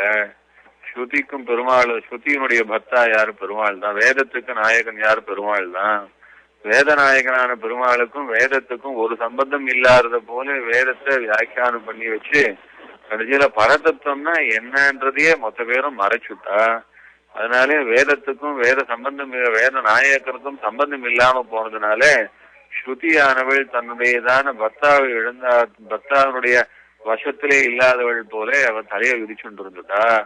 அதுக்கப்புறம் இது எப்படி சரிப்படுத்துறதுன்னா அது பாஷ்யக்காரர் என்கிறதான ஆச்சாரியன் வந்துட்டார் அப்படிங்கிறதுனாலே ஸ்ருதியானவள் அவளுடையதான தலை ஒழுங்கு அழகுபடுத்தப்பட்டு அந்த தலையானது வாரப்பட்டு அதுவும் ஒரு கட்டுக்கு வந்து அவளும் இப்பொழுது தன்னுடைய பர்த்தாவை நெருங்கிட்டாள் அப்படின்றத காட்டுறது. அவளுக்கும் ஒரு பர்த்தா உண்டு. அவ தலை விரிச்சுண்டு அலங்கோலமா இல்ல. தன்னுடைய பர்த்தாவினிடத்திலே சம்பந்தம் ஏற்பட்டு வேதத்துக்கும் வேத நாயகனுக்கும் இப்பொழுது ஒரு நெருக்கம் சரியா வந்துடுத்துன்னு பெருமாளை காட்டி கொடுத்துட்டார் ஒரு சன்னியாசி. அந்த வேதத்தினுடைய அர்த்தத்தை சரியா காட்டி கொடுத்தார் ஒரு சன்னியாசி அப்படின்றத காட்டுறதுக்காக சிவப்பு கயிறுனால கட்டினா. இருந்தாலும் திருப்பியும் அதை இன்னும் நன்னா கட்டுக்கு கொண்டு வரணும். அந்த தலை விரிச்சுன்னு இருக்கக்கூடாது, கட்டுக்கு கொண்டு வரணும்ன்றது காட்டுறதுக்காக யார் கட்டுக்கு கொண்டு வர போறா அப்படின்னா வெள்ளை கயிறை காட்டினது வெள்ளை வேஷ்டி உடுத்தின்று ஒரு கிரகஸ்தர் வர போறார். அந்த கிரகஸ்தராக்கும் இந்த சம்பிரதாயத்தை இனிமேல் அழகாக அந்த வேதமாகிற பெண்மணியினுடையதான தலைவிரிகோலத்தை எல்லாம் மொத்தத்தையும் சரிப்படுத்தி பார்த்தாலே ரம்யமாக இவள் ரொம்ப ரொம்ப பதிவிரதா சிரோன்மணியாக பர்த்தாவினிடத்திலே சேர்ந்தவளாக பர்த்தாவை விட்டு பிரியாதவளாக தனக்கும் தன்னுடைய நாயகனுக்கும் அந்த சம்பந்தம் நிலைச்சிருக்கு அப்படின்றத காட்டுறதுக்கு ஒரு கிரகஸ்த ஆச்சாரியர் வரப்போறார் அப்படின்றத காட்டுவது இதைத்தான் காட்டுறது அந்த கொங்கு பிராட்டினுடையதான விருத்தாந்தம்ன்றது சுருக்க 2 வார்த்தையினாலே சாதிச்சார். அடியேன் இப்ப சொன்னது பாஷ்யக்கார சாதிச்சதனுடைய வார்த்தையினுடைய விஸ்தாரத்தை சொன்னேன். அந்த வேதமாகிற பெண்மணிக்கு நாயகனுடைய சம்பந்தம் இல்லாமல் போனதுனாலே விரிச்சு போட்டு இருந்தா போல இருந்தா அத ஒரு சன்னியாசியானவர் அந்த தலைவிரிச்ச கோலத்தை எல்லாம் கட்டுப்படுத்தி அவளுக்கும் நாயகனுக்கும் சம்பந்தம் இருக்குன்றத ஒழுங்குபடுத்தி கொடுத்தார். இனிமேலும் ஒருத்தர் கிரகஸ்தர் வரப்போறார், அவர் இந்த ஸ்ருதியினுடையதான நாயகனையும் ஸ்ருதியையும் அவ்வளவு அழகா சேர்த்து கொடுத்து அழகாக வேதாந்த சாஸ்திரத்தை காட்டி கொடுக்க போறார் அப்படிங்கிற அம்சத்தை பாஷ்யக்காரர் அன்னைக்கு இந்த கொங்கு பிராட்டினுடைய விருத்தாந்தமாக காட்டினார் அப்படின்னு பெரியவாக வியாக்கியானம் பண்ணுவார். இத தேசிகனுமே எதிராஜ சத்தியத்திலே லேசா சூசிப்பிக்கிற சிரந்தன சரஸ்வதி சிகுருபந்து சைரந்திரிகா என்பதாக ஒரு சுருக்கமான வார்த்தையினாலே இந்த ஒரு விருத்தாந்தத்தை குறிப்பிட்டு காட்டுறாரு அவர். அது இப்படி பின்னாடி பாஷ்யகா அந்த கொங்கு பிராட்டியானவள் யாருன்னா அதையும் ரொம்ப ஒரு விசேஷமா கொண்டாடுறா பெரியவா. எப்படி எத்தனையோ நித்திய சூரிகள்லாம் அவதரிச்சுதான் நம்ம ஆச்சாரியாளா சேர்றா. பாஷ்யக்காரர் ஆச்சரியமா அவதரிச்சார். அதே போல பாஷ்யக்காரர் அவதரிச்சு இந்த வைதிக சம்பிரதாயத்தை காப்பாத்துற அழக தான் கூட இருந்து அனுபவிக்கணும்னு வேதமே ஒரு பெண்மணியாக ஒரு கொங்கு பிராட்டியாக பாஷ்யக்காரர் இடத்துல அன்வயிச்சு இந்த ஸ்ரீ வைஷ்ணவ சம்பிரதாயத்தை பாஷ்யக்காரர் ரட்சிக்கிறதான அழக தானும் அந்த மடத்துல இருந்து அனுபவிச்சுட்டு அப்படின்னு சொல்றா. அதனாலதான் பாஷ்யக்காரர் அவளை போய் பாருங்கோ, அவ இந்த சம்பிரதாயம் என்ன ஆக போறதுன்றத அவ பதில் சொல்லுவான்னு சொல்லி அனுப்பிச்சா அப்படின்றதாக ஒரு விருத்தாந்தத்தை சொல்ற வழக்கம் உண்டு. இப்படி பின்னாலே தேசிக பாஷ்யக்காரர் பிறகு தேசியம்னா ஆச்சாரியனா வர போறார். இவர் தான் பாஷ்யக்காரருடைய சித்தாந்தத்தினுடைய அழகையெல்லாம் ரட்சிச்சு ஸ்ரீ வைஷ்ணவ சித்தாந்தத்தை நிலைநாட்ட போறார். இந்த சத் சம்பிரதாயமான பிரபத்தி சம்பிரதாயத்தை காப்பாற்ற போறார் என்பதற்கு பாஷ்யக்காரரே குறிப்பிட்டு காட்டின விருத்தாந்தம் இதுன்னு சொல்லுவான். இந்த பாஷ்யக்காரருடைய சிஷ்யர்கள் பிரதானமா சொன்னோம் இல்லையா, அதுல முக்கியமாக தெரிஞ்சு கொள்ள வேண்டியது ஒரு விஷயம் உண்டு. பிள்ளானுடைய வைபவம் என்னன்னா, பிள்ளான ஞானபுத்திரராகவே பாஷ்யக்காரர் சுவீகரிச்சார் என்பது பிள்ளானுடைய வைபவமாக பார்த்தோம். அப்புறம் பாஷ்யக்காருடைய ஹதய ரகசியம் எல்லாம் தெரிஞ்சவர், இந்த ரகசிய சாஸ்திரமான ரகசிய சம்பிரதாயமான இந்த பிரபத்தி சம்பிரதாயத்தினுடையதான பிரதான ஆச்சாரியனாக பாஷ்யக்காரராலேயே ஸ்வீகரிக்கப்பட்டவர், அனுகிரகிக்கப்பட்டவர்னு சொன்னா அது கிடாம்பி ஆச்சான்றதையும் பார்த்தோம். நடாதூர் ஆழ்வான்றவரும் முதலியாண்டான்றவரும் என்ன பெருமைன்னா, எப்படி பாஷ்யக்காரருடைய மாமா பிள்ளைன்னு சொன்னோம் இல்லையா, பிள்ளான்னு சொல்லிச்சு மாமா பிள்ளைன்னு சொன்னோம். உறவுக்காக சிஷ்யாள்னு இல்ல, வைபவம் அப்படி இருந்தது. அந்த உறவை கடந்து வந்த அந்த வைபவம் சிஷ்ய ஆச்சாரிய சம்பந்தமானது, அந்த உறவெல்லாம் கடந்து அவ்வளவு வசதியா இருந்தது. அதே போல பாஷ்யக்காரருடையதான 2 தங்கைகளுக்கு ஒவ்வொரு பிள்ளைகள். அதுல ஒருத்தர் நடாதூர் ஆழ்வான்றவர், இன்னொருத்தர் முதலையாண்டான்றவர். இவாளெல்லாம் பாகினேயர்கள், மருமான்கள்னு சொல்ற வழக்கம். அது பாஷ்யக்கார சரித்திரத்துல வாசிக்கச்சே பார்த்தோம்னா மருமான்கள், பாஷ்யக்காரருடைய மருமான்கள் இவா 2 பேரையும் சொல்லுவா. இவா 2 பேரும் ரொம்ப ரொம்ப கூடவே எப்பவும் பாஷ்யக்காரருடைய கூடவே இருந்துவா. அதனால முக்கியமாக 74 சிம்மாசனாதிபதிகள் இருந்தாலும் இவா 4 பேர் ரொம்ப முக்கியமானவ. பாஷ்யக்கார சிஷ்யாள் இவா 4 பேரும் முதல்ல ரொம்ப முக்கியமானவ. அதுலயுமே நடாதூர் ஆழ்வானை பத்தி எங்க மென்ஷன் வந்தாலும் அதுல பிரியபாகினேயர்னு ஒரு வார்த்தை, பிரியன்ற ஒரு வார்த்தை சேர்ந்துருக்கும். 2 பேருமே மருமான்கள் ரொம்ப இஷ்டமானவா தான். ஆனா இருந்தாலும் பிரியபாகினேயர்னு நடாதூர் ஆழ்வானுக்கு ஒரு அடைமொழி எக்ஸ்ட்ராவா இருக்கிறத சேவிக்கிறோம். குரு பரம்பரை வியாக்கியானங்களை பார்க்கச்சே பாக்குறோம். அது அந்த நடாதூர் ஆழ்வான் பாஷ்யக்காரருக்கு ரொம்ப இஷ்டமானவர்னு சொல்றா. அதனாலதான் பின்னால் நடாதூர் ஆழ்வானுக்கு ஒரு ஏத்தம் சொல்லச்சே என்ன சொல்லுவா, பாஷ்யக்காரர் ஸ்ரீவாஷ்யத்தை சாதிச்ச போது அவர் தன் கைப்பட ஓலையில எழுதல, அவர் பாஷ்யக்காரர் சொல்ல சொல்ல எழுதினவர் அப்படின்றது நடாதூர் ஆழ்வானுக்கு தான் சொல்றா. பாஷ்யக்காரன் கூறத்தாழ்வானும் கலந்துண்டு ஸ்ரீவாஷ்யத்தும் சாதிச்சா. அது பாஷ்யக்காரருடைய தான் பிரதானமான அவருடைய ஸ்ரீசூக்தி தான். அது எந்த பாஷ்யத்தை சாதிக்கச்செல்லாம் கூறத்தாழ்வானுடைய அபிப்பிராயத்தை கவனிச்சுப்பார். கூறத்தாழ்வான் சம்மதிச்சாதான் மேற்கொண்டு ஸ்ரீபாஷ்யம் எழுதுவார்னு கூட சொல்றான். அந்த மாதிரி ஸ்ரீபாஷ்யத்தை கூறத்தாழ்வானுடையதான ஒரு அபிப்பிராயத்தோட சேர்ந்து பாஷ்யக்காரர் சாதிச்ச போது அது பட்டோலப்படுத்துறது அப்படிங்கிறது, அது அந்த நியமனம் பட்டோலப்படுத்துறது முதல்ல ஸ்ரீபாஷ்யம் யாருக்கு கிடைச்சதுன்னு சொன்னா பாஷ்யகார சூக்தியிலேருந்து அவருடைய திருவாக்கிலேருந்து கிடைச்சது நடாதுர் ஆழ்வானுக்கு தான் என்பதனாலே நடாதுர் ஆழ்வானுக்கு ஒரு விசேஷ பெருமை என்னன்னா ஸ்ரீபாஷ்யத்தை பட்டோலை பண்ணவர் பெருமை. பாஷ்யகாரருடைய உத்தரவின் பேர்ல அவர் சொல்ல சொல்ல சாதிக்க சாதிக்க ஸ்ரீபாஷ்யத்தை பட்டோலை பண்ணவர் அப்படிங்கிற பெருமை அப்படின்னு சொல்லுவா. அப்படி அதுலயே பவித்ரீகிருத கூரேஷா பாகினேய திரதண்டகா அப்படின்னு ஒரு வச்சனம் பூர்வாச்சாரியால் கொண்டாடுறது உண்டு. அது என்னன்னா பவித்ரீகிருத கூரேஷா அப்படின்னு கூரத்தாழ்வான்னு பாஷ்யக்காரருக்கு கையில சாத்திக்கிற பவித்திரம் மாதிரி அவ்வளோ வசதியானவர். ஏன்னா எந்த சத்காரியத்தை பண்ணாலும் அது பவித்திரத்தோட பண்ணாதான் அந்த சத்காரியத்துக்கு பெருமைன்னு சொல்லுவா. ஏதாவது ஹோமம் பண்றதா அக்னியில ஹோமம் பண்றதா இருந்தா அனுஷ்டானம் பண்றதா இருந்தா கையில பவித்திரம் இருந்தா தான் அது வசதி. அக்னியில வெறும் கையால ஹோமம் பண்ணக்கூடாது அப்படின்னு பவித்திரத்தோட சேர்க்கணும்லாம் சொல்றது உண்டு இல்லையா. அதுபோல பவித்திரம்ன்றது எப்படி நம்ம கைக்கு சுத்தியை கொடுத்து கர்மாவுக்கு சுத்தியை கொடுத்து அதனாலே ஒரு ஏற்றத்தை கொடுக்கறதோ அது மாதிரி பாஷ்யக்காரருக்கு பவித்திர ஸ்தானத்துல இருந்தார் கூரத்தாழ்வான் அப்படின்னு சொல்லுவா. அதே போல பாகினேய திரிதண்டகான்னு சொல்லுவா. அதாவது கூரத்தாழ்வான எப்படி பவித்திரமா இருந்தாலும் அதே போல முதலையாண்டான் பாஷ்யக்காரருக்கு ஒரு திரிதண்டம் மாதிரி அவ்வளவு வசத்தின்னு சொல்லுவா. எப்படி சன்னியாசிக்கே ஏத்தம்னா திரிதண்டத்தினாலதான் சொல்றது. முன்னே சொல்லியிருக்கோம். இது வாக்தண்டம் மனோதண்டம் காயதண்டம்னு சொல்றது. அந்த வாக்கெல்லாம் அடக்கி இந்த வாக்குனாலே பிரணவத்தை தவிர வேறொரு பேச்சு அனாவசியம் அப்படின்னு சொல்லி எப்பவும் பிரணவத்தையே அனுசந்தானம் பண்ணிட்டு இருக்கிறதுக்கு வாக்தண்டம்னு பேரு. அதே காயதண்டம்னா என்னன்னா எந்த ஜீவனுக்கும் ஹிம்சையே பண்ணக்கூடாது. ஒரு புஷ்பத்தை கூட பறிக்க கூடாது, ஒரு செடியில துளசி கூட பறிக்க கூடாது, அந்த ஒரு ஹிம்சை கூட அந்த ஒரு பிராணிக்கு செய்யக்கூடாது அப்படின்னு அந்த மாதிரி ஒரு சுத்தியா இருந்து ஆராதனத்துக்கு புஷ்பம் வேணும்னா கூட திருத்துழா வேணும்னா கூட அது சிஷியால் தான் பறிச்சு கொடுக்கணுமே அப்படியே தானே ஒரு ஹிம்சை பண்ணக்கூடாது. அந்த மாதிரி ஹிம்சையிலிருந்து விலகி இருக்கிறது. அதாவது எந்த ஜீவனுக்கும் ஒரு ஹிம்சையே செய்யாம இருக்கிறது அது காயதண்டம்னு சொல்லி சரீரத்தினாலே ஒரு ஹிம்சை செய்யக்கூடாம அடக்கின்னு இருக்கிறதுக்கு காயதண்டம்னு பேரு. தண்டம்னா அடக்கிக்கிறதுன்னு பேரு. அதான் மனோதண்டம் அப்படின்னு மனோதண்டம் வாக்தண்டம் காயதண்டம் அப்படின்னு சொல்றது. மனோதண்டம் அப்படின்னா மனசுனாலே யாருக்கும் ஒரு தீங்கும் செய்யாம எப்பவும் பகவானையே நினைச்சுட்டு இருக்கிறது. இந்த மாதிரியான விஷயங்களுக்கு 3 தண்டத்தை சொல்றது. வாக்தண்டம் மனோதண்டம் காயதண்டம்னு சொல்லுவா.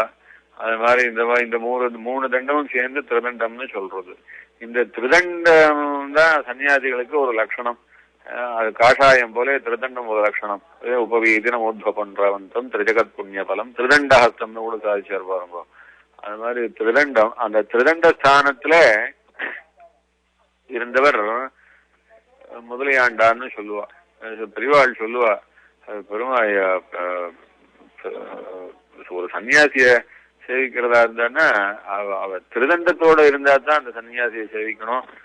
திருதண்டம் இல்ல திருதண்டத்தவும் அப்புறம் இப்புறம் வச்சிருந்தாருன்னா அவரை சேவிக்க கூடாது அப்படின்னு சொல்லுவா. ஆனா அது நம்ம ஆச்சாரியாளுக்கு அந்த கண்டிஷன் நாம வச்சுக்க கூடாது. பொதுவா சொல்லுவா. நான் காலக்ஷேமம் சாதிச்சோம்னா காலக்ஷேமம் கேட்டு இருந்தவா சுவாமி ஆச்சாரியனிடத்துல திருக்குடந்தாண்டவனிடத்துல திருவடியில காலக்ஷேபம் கேட்டு இருந்த போது அப்போ ஸ்ரீகோசம் சாதிச்சுட்டு அப்போ காலக்ஷேபம் சாதிச்சுட்டு இருந்த அப்போ அண்ணாது வரதாச்சார் மைசூர்ல இருந்த ஒரு ஆச்சாரியன் ஒரு பெரிய சுவாமி ஒருத்தர். அந்த சுவாமி திருக்குடந்தாண்டவனை சேவிக்கிறதுக்கு வராரு அப்படின்னு சொன்னா உடனே திருக்குடந்தாண்டவன்கிட்ட போய் திருதண்டத்தை ஏழை பண்ணின்னு வந்தாச்சு.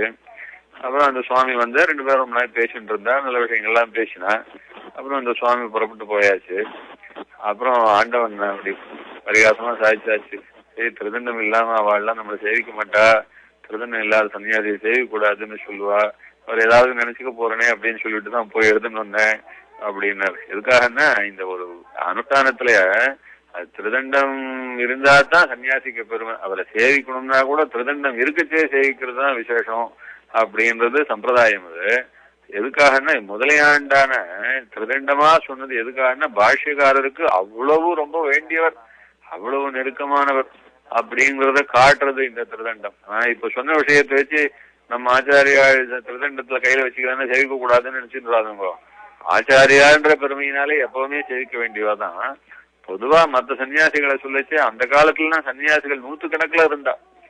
இப்பெல்லாம் சன்னியாசிகள்லாம் ஏதோ சில சம்பிரதாய ஆச்சாரியாலா 2-3 பேர் இருக்காளே வழி, அந்த காலத்துல சன்னியாசி 100 கணக்குல இருந்தா. அதனால இது சன்னியாசிகளை சேவிக்கிச்சு தர்மம் கடைபிடிக்க வேண்டிய தர்மம் என்னன்னா, அவ திருதண்டத்தோட இருந்தா தான் சேவிக்கிறது அப்படிங்கிறதான ஒரு வழக்கம். வந்து இந்த இந்த அம்சத்தை எதுக்காக சொன்னேன், பாஷ்யகாரருக்கு முதலியாண்டான் எவ்வளவு நெருக்கமானவர் அப்படின்னா, எப்படி பவித்திரத்தை சாத்திண்டா தான் கைக்கு பெருமைன்னு சொல்லலாமோ, திருதண்டத்தை சாத்திண்டா தான் சன்னியாசிக்கு பெருமைன்னு சொல்லுவாளோ, அந்த மாதிரி கூட சொல்லணும் போல இருந்தால் இவாள்னு சொல்றதுக்காக இவாளுடைய ஏற்றத்தை சொல்ல வந்த இடம்.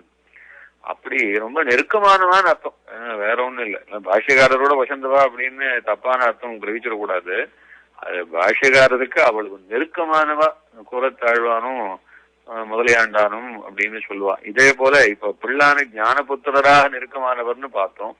பிள்ளா அதே போல கிடாம்பியாச்சான் பாஷ்யக்காரருக்கு ரொம்ப அந்தரங்கமான கைங்கரியத்தை கூடவே இருந்து 36 திருநட்சத்திரம், பாஷ்யக்காரருக்கு 36 திருநட்சத்திரம். அப்பதான் ஆச்சான் வந்து கைங்கரியத்துல மடப்பள்ளி ஆச்சானா கைங்கரியத்தை ஏத்துட்டார். அதுல இருந்து 120வது திருநட்சத்திரம் வரைக்கும் நடுவுல கிடாம்பியாச்சான் இந்த ஸ்ரீபாஷ்ய பிரவர்த்தனத்துக்காக கொஞ்ச நாள் வடதேசம் எல்லாம் யாத்திரை பண்ணிட்டு வந்தார். 1 வருஷ காலம் யாத்திரை பண்ணிட்டு வந்தார். அந்த 1 வருஷ காலம் தவிர மற்ற எல்லா சந்தர்ப்பத்திலையும் அவர் பாஷ்யக்காரரோட தான் இருந்தார் என்பதாக பார்க்கிறோம். கிரந்தங்களை சேவிச்சு இந்த அர்த்தம் தான் மனசுல படுறது. அப்படி கூடவே இருந்தவர், 84 வருஷம் கூடவே இருந்தவர் கிடாம்பியாச்சான். அந்த ரகசிய சிம்மாசனாதிபதி என்று பெயர் பெற்றவர். இவா 2 பேரும் பிரிய பாகினேயாள் என்பதாக சொல்லி அதிலும் பாஷ்யம் சாதிச்ச போது பாஷ்யக்காரர் உத்தரவனாலே நெருங்க இருந்து அவர் சாதிக்க பட்டோல பண்ணவன்ற பெருமை நடாதுர ஆழ்வானுக்கு. முதலியாண்டானுக்கு அந்த பாஷ்யக்காரருடைய திருதண்டம் போலே அவருக்கு ரொம்ப வேண்டியவரா இருந்தார் என்பதனால இந்த 4 ஆச்சாரியால பிரதானமா சொல்லுவா. இந்த 4 ஆச்சாரியாள்ல இப்போ நமக்கு ஆச்சாரிய பரம்பரையிலே நாம் தனியன் சொல்லி அனுசந்தானம் பண்ணக்கூடியவளா இப்ப நமக்கு வந்திருக்கிறவா தேசிகன் சம்பிரதாயத்திலே வந்து கிடைச்சிருக்கிறவா யாருன்னா இவா 2 பேரும் பிள்ளானும் கிடாம்பி ஆச்சானும். இந்த ஆச்சாரிய பரம்பரையானது எப்படி மேற்கொண்டு வளர்ந்து சுவாமி தேசிகனிடத்திலே வந்து நமக்கு பின்னால் தேசிகன் பிரதான ஆச்சாரியராக நம்ம சம்பிரதாயத்துக்கே கூட்டத்தராக இன்னைக்கு தேசிக சம்பிரதாயம்னு நாம சொல்லும்படியாக நமக்கு ஒரு விசேஷமான விஷயம் கிடைச்சிருக்கு அப்படின்றத மேற்கொண்டு நாம் பார்க்க போறோம். அதுல பிள்ளான் இடத்திலே அன்வயிச்ச ஆச்சாரியால மேற்கொண்டு நாம தெரிஞ்சுக்கணும். பிள்ளான் எப்படி இருந்தார், அவருடைய விற்த்தாந்தங்களே நடுவுல ஒரு விஷயம் முன்னே சொன்னேன். பிள்ளானுக்கு எங்கும் பாஷ்யக்காரர் எதிலும் பாஷ்யக்காரர், அந்த மாதிரி அவ்வளவு ஒரு அவருக்கு அவ்வளவு பக்தி பிள்ளானுக்கு. ஒரு சமயம் அவர் இந்த மேல்நாடுன்னு ஃபாரின் அர்த்தம் இல்ல, அப்பெல்லாம் இந்த மைசூர் பிராந்தியத்தை மேல்நாடுன்னு சொல்ற வழக்கம். அங்க மேல்நாட்டுக்கு ஒரு விஷயமா யாத்திரையா போயிருந்தார். அந்த யாத்திரையா போயிருந்தவா ஆஹா பெரிய வைஷ்ணவர் வந்திருக்காரேன்னு சொல்லி அவரை ஒரு ஆத்துல இன்னைக்கு நம்ம ஆத்துல இன்னைக்கு சீகரிச்சுக்கணும் அப்படின்னு பிரசாதம் சீகரிச்சுக்கணும்னு கூப்பிட்டா. ஸ்வயம்பாகம் தான் பண்ணிக்க முடியும் அப்படின்னா சரி ஸ்வயம்பாகம் பண்ணிக்கலாம்னா அதுக்கு உண்டான ஏற்பாடுகள்லாம் பண்ணி கொடுத்தா. அந்த ஆத்துல அன்னைக்கு தங்குறதா பிள்ளான் அன்னைக்கு சங்கல்பிச்சுட்டு வாத்துக்கு போனார். அன்னைக்கு வாத்துல போனா ரொம்ப நல்லா இருந்தது. எல்லாம் ரொம்ப வைஷ்ணவமா இருந்தா, பகவத் பக்தியோட இருந்தா. அப்போ அந்த ஆத்துல பகவத் ஆராதனமாக பகவான் நாம சங்கீர்த்தனம் ஆரம்பிச்சா. ரொம்ப விசேஷமா ஆரம்பிச்சா பகவான் நாம சங்கீர்த்தனம் ஆரம்பிச்சா முடிச்சா நல்லா இருந்தது. ஆனா பிள்ளானுக்கு ரொம்ப வருத்தம். அது உடனே அந்த ஆட்டு விட்டு கிளம்பிட்டார். அவர் அந்த ஆட்டு விட்டு கிளம்பிட்டாரு. என்ன அப்படின்னு கேட்டா, என்ன இப்படி ஒரு பகவான் நாம சங்கீர்த்தனம் பண்றாள் ஆரம்பத்திலயோ முடிவிலையோ நம்ம ராமானுஜன் நினைக்க கூடாதா? நம்ம ஆச்சாரிய ஸ்மரணம் இல்லாம என்ன பெருமாள் வேண்டி இருக்கு? நம்ம பாஷ்யக்காரர் சம்பந்தம் இல்லாம பகவத் சம்பந்தம் இருக்கிறான், எனக்கு வாண்டான்னு கிளம்பி வந்துட்டாராம். அப்படி போன இடத்துல ஏதோ சாப்பிடறதுக்கு கூட்டான்னு சரி ஸ்வயம்பாகத்துக்கு வசதி பண்ணி கொடுத்தாருன்னா ஆச்சு நம்ம காரியத்தை முடிச்சுன்னு வரலான்னு இல்லாம இந்த பகவன் நாம சங்கீர்த்தனம் அவ்வளோ ரம்யமா இருக்குச்சே கூட அதுலேயும் கூட ஆச்சாரிய சம்பந்தம் முடிவிலையோ முதலிலேயோ இருக்க வேண்டாமோ? 2 முதல்லையும் முடிவிலையும் ஆச்சாரிய சம்பந்தம் தானே வேணும். ஆச்சாரிய சம்பந்தம் இல்லாம ராமா பாஷ்யக்காரரை சம்பந்தப்படுத்தாம பகவானை சம்பந்தப்படுத்தி இருக்கிற வீடு வேண்டாம். அந்த மாதிரி அதை எப்பவுமே பாஷ்யக்காரர் இடத்துல எவ்வளவு பக்தி, அதுக்காக அது ஒரு எடுத்துக்காட்டா சொல்லுவா. அப்படி பிள்ளானுக்கு பாஷ்யக்காரர் இடத்துல இருக்கிற பக்திய பாஷ்யக்காரருக்கு திருநாட்டுக்கு எழுந்த பிறகு பிள்ளான் பிரவச்சனம் பண்ணிட்டு இருந்தார். பிள்ளானிடத்திலே அன்வயிச்ச எத்தனையோ மகான்கள்ல ரொம்ப முக்கியமாக சொல்லக்கூடியவர் எங்களாழ்வான்னு சொல்லுவா.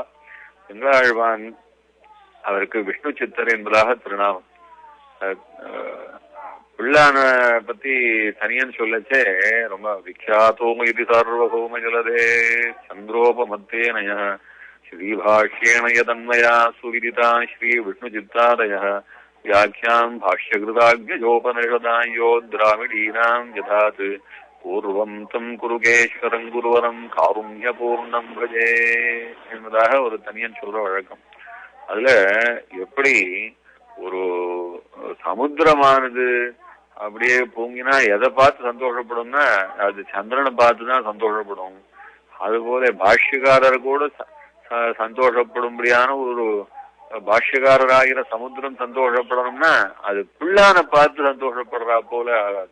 எப்படி பிள்ளான பார்த்து பாஷ்யக்காரர் எவ்வளவு சந்தோஷப்படுவாரோ அது போல இன்னொருத்தரை பார்த்து சந்தோஷப்பட்டார்னு சொல்ல முடியாது. அப்படி பிள்ளானுடைய பெருமை இருந்தது என்று. அதுக்காக பாஷ்யக்காரர் இன்னொருத்தரை பார்த்தா சந்தோஷப்பட மாட்டார்னு அர்த்தம் இல்ல. அது பாஷ்யக்காரர் பிள்ளான பார்த்து சந்தோஷப்பட்டார்னா அது ஒரு விலட்சணமா இருக்கும். எப்படி தசரத சக்கரவர்த்தி ராமனை பார்த்தா சந்தோஷப்படுறா போல ஆகாது, தசரத சக்கரவர்த்தி மற்ற குமாரர்களை பார்த்தா சந்தோஷப்படுறது, மற்ற விஷயங்களை பார்த்தா சந்தோஷப்படுறதுன்னு சொல்லலாம் இல்லையா? அதுபோல பிள்ளான கண்டால் பாஷ்யக்காரர் சந்தோஷப்படுவது என்பது ரொம்ப விலட்சணமா இருக்கும். அதான் விக்யாதோ எரி சார்வபௌம ஜலதே சந்திரோபமத்தேனயா. எப்படி சமுத்திரத்தில் திருப்பார்கடலிலிருந்து புறப்பட்ட வஸ்துக்களிலே சந்திரன் ஒரு விசேஷமான வஸ்து போல பாஷ்யக்காரரா சமுத்திரத்திலிருந்து புறப்பட்ட வஸ்துக்களிலேயே இந்த பிள்ளான் என்கிற சந்திரன் ஒரு விசேஷமானவர். அவர்தான் பாஷ்யக்காரர் திருவுள்ளப்படியே ஒரு திருவாயுமொழிக்கு வியாக்கியானம் அத்தியுதமா பண்ணினார். இவருடைய திருவடியிலே ஆசிரியச்சதுனால்தான் விஷ்ணு சித்தர் முதலான மகான்கள் இப்பொழுது நாம் எங்களாழ்வான்னு எடுத்துக்கொண்டோமோ அந்த உயர்ந்த ஆச்சாரியருக்கு எங்க விஷ்ணு சித்தர் என்பதான திருநாமம். அந்த வியாக்கியாம் பாஷ்யகிருதாக்ஞோபனிஷதாயோ திராவிடீனாம் யதாத். அந்த விஷ்ணு சித்தர் முதலான மகான்களுக்கு ஆச்சாரியராயிருந்து இந்த திருவாயுமொழிக்கு உயர்ந்த பகவத் விஷயமாயிர வியாக்கியானத்தெல்லாம் அருளி செய்த அந்த உத்தமமான அந்த குருகேஸ்வரர் என்று சொல்லும்படியான பிள்ளானை நாம் ஆசிரியிக்கிறோம் என்பதான இந்த தனியன் இதுல காட்டி கொடுத்தது பாஷ்யக்காரருக்கு ரொம்ப இஷ்டமான சிஷ்யர் என்று காட்டி கொடுத்தா போல இந்த பிள்ளானுக்கு ரொம்ப இஷ்டமான சிஷ்யர் யாருன்னா விஷ்ணு சித்தர்னு காட்டுறது இந்த தனியன். அதான் ரொம்ப விசேஷம். அதுக்காகத்தான் இந்த தனியனை சொன்னேன். இந்த விஷ்ணு சித்தர் என்று சொல்லும்படியான எங்களாழ்வான் எத்தனையோ மகான்கள் எப்படி பாஷ்யக்காரரிடத்திலே சிஷ்யால் எத்தனை பேர் அன்வயிச்சாலும் அதே போல அத்தனை இவ்வளவு சிஷ்யால் பின்னால் எவ்வளவு பேர் அன்வயிச்சா பிள்ளான் இடத்துல. ஆனா அத்தனை பேரிடத்திலும் அது விஷ்ணு சித்தர் மாதிரி அது பிள்ளானுடைய சிஷ்யர்னு சொல்லும்படியாக இன்னொருத்தர சொல்ல முடியாது. அப்படி பிள்ளானுடைய சிஷ்யராக விஷ்ணு சித்தர் எங்களாழ்வான் அப்படிங்கிறவர் திருவள்ளரை சோழியர் அப்படின்னு சொல்லுவா. அவர் திருவள்ளரை சோழியர் அப்படின்னு ஸ்ரீரங்கத்துக்கு பக்கத்திலே திருவள்ளரைன்னு ஒரு திவ்யதேசம், ரொம்ப வசதியான திவ்யதேசம். பெரியாழ்வார் மங்களாசாசனம் பண்ணியிருக்கார், கலியன் மங்களாசாசனம் பண்ணியிருக்கார். ரொம்ப வசதியான திவ்யதேசம் அது. அதுல அந்த திவ்யதேசத்திலே அவதரிச்சவர் விஷ்ணு சித்தர் என்கிற இந்த மகான். இவர் பூர்வசிகர்னு சொன்னா முன்குடுமிக்காரர்னு சொல்லுவாரு. பூர்வசிகர் சோழியர் இவர் பிள்ளானிடத்திலே சகல சாஸ்திரங்களையும் கிரகிச்சு விசேஷமாக ஸ்ரீபாஷ்ய பிரவச்சனம் அத்தியுதமாக பண்ணிட்டு இருந்தார். அதனாலதான் இவர் பின்னாலே நடாதுர் ஆழ்வான் நம்ம சொன்னோமே 4 பேர் விசேஷமான சிஷ்யால்னு சொன்னோம் இல்லையா? அந்த 4 பேர் சிஷ்யால நடாதுர் ஆழ்வானும் ஒரு பாஷ்யக்காரருடைய ரொம்ப முக்கியமான சிஷ்யர். அது நடாதுர் ஆழ்வானுடைய திருக்குமாரர் தேவராஜர் என்பதாக உயர்ந்த திருநாமம். அவருடைய திருக்குமாரருக்கு வரதாச்சாரியர் என்ற திருநாமம். அவர் தான் நடாதுர் அம்மாள் என்று பின்னாலே நாம் விசேஷமாக அனுபவிக்க போற ஆச்சாரியன் நடாதுர் அம்மாள்ன்றவர். இந்த நடாதுர் அம்மாள் நடாதுர் ஆழ்வானுடைய பேரனாயிருந்து ஸ்ரீபாஷ்யத்தை பட்டோல பண்ணவருடைய சாட்சாத் பேரனாயிருந்து அவரும் ஸ்ரீபாஷ்ய சிம்மாதனாதிபதியாயிருக்குச்சு.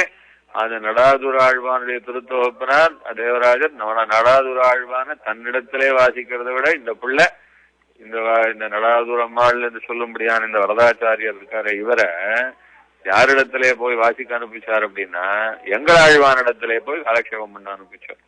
அதான் அங்க விசேஷம்.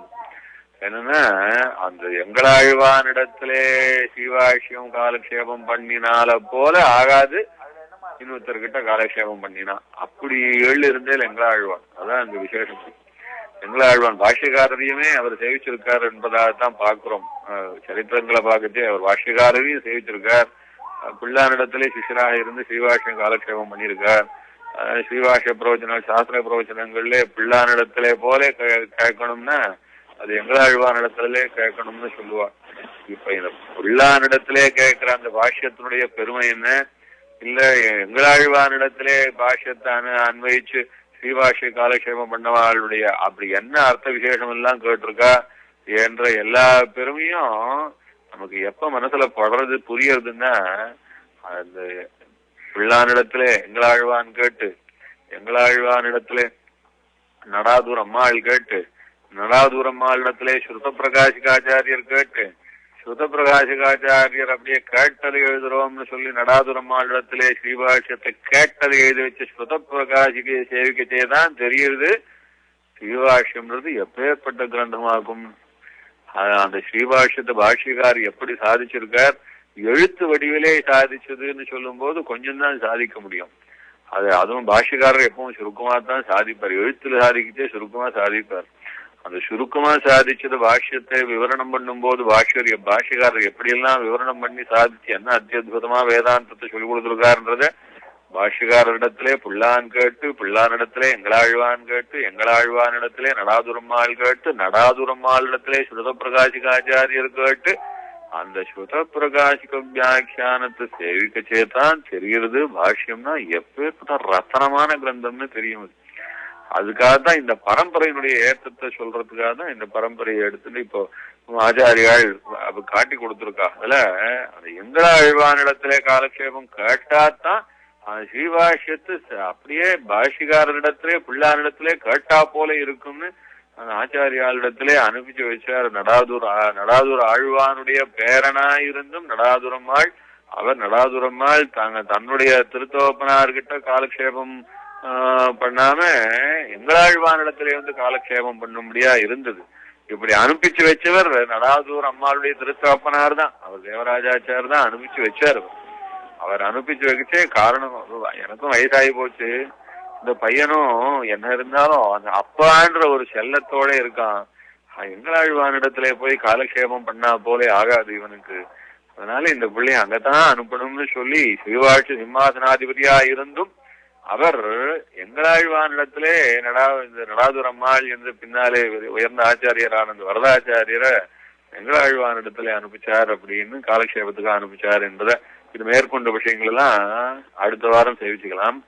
ஆக நாம் இந்த வாரம் சேவிச்சது என்ன தெரிஞ்சுட்டோம், என்ன அனுபவிச்சோம்னா, பாஷ்யக்காரருடையதான் சிஷ்ய வர்க்கங்கள் அநேகம் இருந்தாலும் பாஷ்யக்காரரே முக்கியமாக 74 சிம்மாசனாதிபதிகளை ஏற்படுத்தி ஒத்தத்திலும் சிம்மங்களாயிருந்து வைஷ்ணவத்தை பிரச்சாரம் பண்ண வேண்டும் என்று அனுகிரகிச்சு அப்படி அந்த 74 சிம்மாசனாதிபதிகளே முக்கியமான 4 பேர் ரொம்ப அந்தரங்கமானவா பிரதானமானவா என்று சொன்னால் புள்ளான், கிடாம்பியாச்சான், நடாதூராழ்வான், முதலியாண்டான் என்று இவாளுடைய விசேஷங்களிலே உபய சிம்மாசனாதிபதி என்று திருநாமம் சாத்தப்பட்டவர்கள்னா பிள்ளானையும் கிடாம்பி ஆச்சானையும் மடப்பள்ளி ஆச்சான் என்று சொல்ல முடியாத கிடாம்பி ஆச்சானையும் சொல்லணும். அதுல கிடாம்பி ஆச்சான் இடத்திலே அன்வயிச்சு எங்களாழ்வான் இடத்திலே நடாதுரம்மாள் ஆசிரிக்க போறார் என்பதான ஆசிரியிச்சார் என்ற இந்த விஷயத்தை வரைக்கும் இப்பொழுது ஓரளவு நாம தெரிஞ்சிட்டோம். அந்த எங்களாழ்வான் திருவள்ளுறையிலே இருந்து சாதிப்பாராம். எங்களாழ்வானை பத்தி சொல்லுவா, அவருக்கு ஸ்ரீபாஷ்யம் சாதிக்கிறதுல இருக்கிற ஆசையில ஊரை விட்டு போயிடுவாராம் அவர். ஏன்னா அவர் திருவள்ளுறையில சோழியரோ அவர் ஊர்க்காரரா, அவருக்கு நிறைய ஞாதிகளா, அப்பெல்லாம் 7 தலைமுறை வரைக்கும், இப்பவும் அதே சாஸ்திரம் தான், ஆனா 7 தலைமுறை யாரும் நெருக்கமா இல்ல. அப்பெல்லாம் 7 தலைமுறை எல்லாரும் ஒன்னாத்தான் இருப்பா. ஏன்னா ஊர் பூரா எல்லாரும் ஒரே தாயாதிகள். இந்த தாயாதிகள் ஆட்டிலேயே யாராவது 7 தலைமுறை ஒரு பிள்ளை பிறந்தா 10 நாள் தீட்டு. அதுவும் இந்த காலம் மாதிரி ஒரு குழந்தை 2 குழந்தை இல்லை. அப்பெல்லாம் ஆத்துக்கு 10 குழந்தை 12 குழந்தை இருக்கும். ஒவ்வொரு ஆத்துலயும் எப்ப பார்த்தாலும் 7 தலைமுறைக்கு பிள்ளைகள் பிறந்துட்டே இருந்ததுன்னா போறோம், வருஷம் பூரா தீட்டு தான், 10 நாள் தீட்டு தான். ஸ்ரீபாஷ்யம் சாதிக்கணும்ன்ற ஆசையினாலே அவர் ஊரை விட்டு போயிடுவாராம். எந்த ஊருக்கு யாரு வந்து சமாச்சாரம் சொல்ல மாட்டாலோ அந்த மாதிரியான ஊருக்கு போய் உட்காந்துட்டு வரோம். ஏன்னா தீட்டுன்னு தெரிஞ்சாதானே தீட்டு, அப்படித்தானே சாஸ்திரம் சொல்லியிருக்கு. அதனால யாராவது பிறந்தா அப்படின்னு சொன்னா தீட்டு சொல்லாதவங்க சொல்லிட்டு போயிட்டு வரோம். அப்படி அந்த மாதிரி போயிட்டானே தீட்டு தெரிஞ்சுக்கணும், என்ன கோழி தர்ப்பணம் பண்ணணும். யாராவது பிறந்த தீட்டு அப்படின்னு சொல்லுவா, அது தெரிஞ்சுக்க வேணாம்னு சொல்லிட்டு எங்க போயிடுவாரான். ஸ்ரீவில்லிபுத்தூர்ல சொல்லுவா, எங்க பக்கத்துல ஏதோ ஒரு கிராமத்தை காட்டி இந்த கிராமத்துக்கு தான் ஏழுவர் எங்களாழ்வான் காலக்ஷேமம் சாதிக்கிறதுக்கு. ஏன்னா அந்த ஊர்ல இருந்தா ஒரே தீட்டு சொல்லிட்டே இருப்பான்னு சொல்லிட்டு இந்த ஊருக்கு வந்து ஸ்ரீவாஷம் சாதிப்பாருன்னு ஒரு ஊரை சொல்றாரு. சிவலிபுத்தூர் கிட்ட பேர் மறந்து போயிடுச்சு. அந்த மாதிரி அப்படி எங்களாழ்வான் என்னன்னா ஸ்ரீபாஷ்யத்தை சாதிக்கிறதுனா காலக்ஷேமம் சொல்றதுதான் அவருக்கு ஆனந்தம். அதுதான் தேக யாத்திரை. எப்படி சுவாமி தேசியம் சாதிக்கும் போது அந்த சாதிக்கிற பிரவர பாரதி ரசபரேன நீத்தம் வயகான்னு ஸ்ரீபாஷ்யத்தை சொல்றதுதான் எனக்கு இளமையிலேயே அனுபவமா இருந்து. என்னுடைய இளமை அனுபவம்ன்றது எப்படி கழிஞ்சதுன்னா ஸ்ரீபாஷ்யத்தை சேவிச்சு அதை சொல்றதும் வாசிக்கிறதும் இப்படியே தான் எனக்கு எல்லாருக்கும் எவ்வளவுன்றது எத்தனையோ சுவாரஸ்யமா போறது. யதீஸ்வர சரஸ்வதி ரசபரேன நீதமயா பிரபுல்ல பலிதம் சிலகான். என்னுடையதான தலை வெளுத்து போனது எப்படி தெரியுமா? அந்த ஸ்ரீவாஷ்யத்தை ரசத்தை அனுபவிச்சு அதனாலேயே எனக்கு வயசாகி தலையெல்லாம் பூ மாதிரி மல்லிப்பூ மாதிரி வெளுத்து போச்சு எனக்குன்னு சாதிக்கிறார் சுவாமி தேசிகன். அப்படி அவெல்லாம் பாஷ்யத்தை வாசிக்கிறதுலயும் பிரவர்த்திக்கிறதுலயும் பாஷ்யக்காரருடைய கட்டளைய சிறமேற்கொண்டு நடத்தின்னு வந்தவாழ்ல பிள்ளானுக்கு பிறகு எங்களாழ்வான்னு சொல்லுவா. எங்களாழ்வானுக்கு விஷ்ணு சித்திர என்பதான திருநாமம் அது. மேற்கொண்டு விஷ்ணு சித்திரிடத்திலே அன்வயிச்ச நடாதுருமாள், அவரிடத்திலே ஆசிரியச்ச அப்புள்ளார் என்பதான இவாருடைய பிரபாவங்கள் எல்லாம் அடுத்த வாரம் சேவிச்சுக்குப்போம். கவிதார் கிசிம்மாய கல்யாண குணசாலினே ஸ்ரீமதே வெங்கடேசாய வேதாந்த குரவே நமஹ.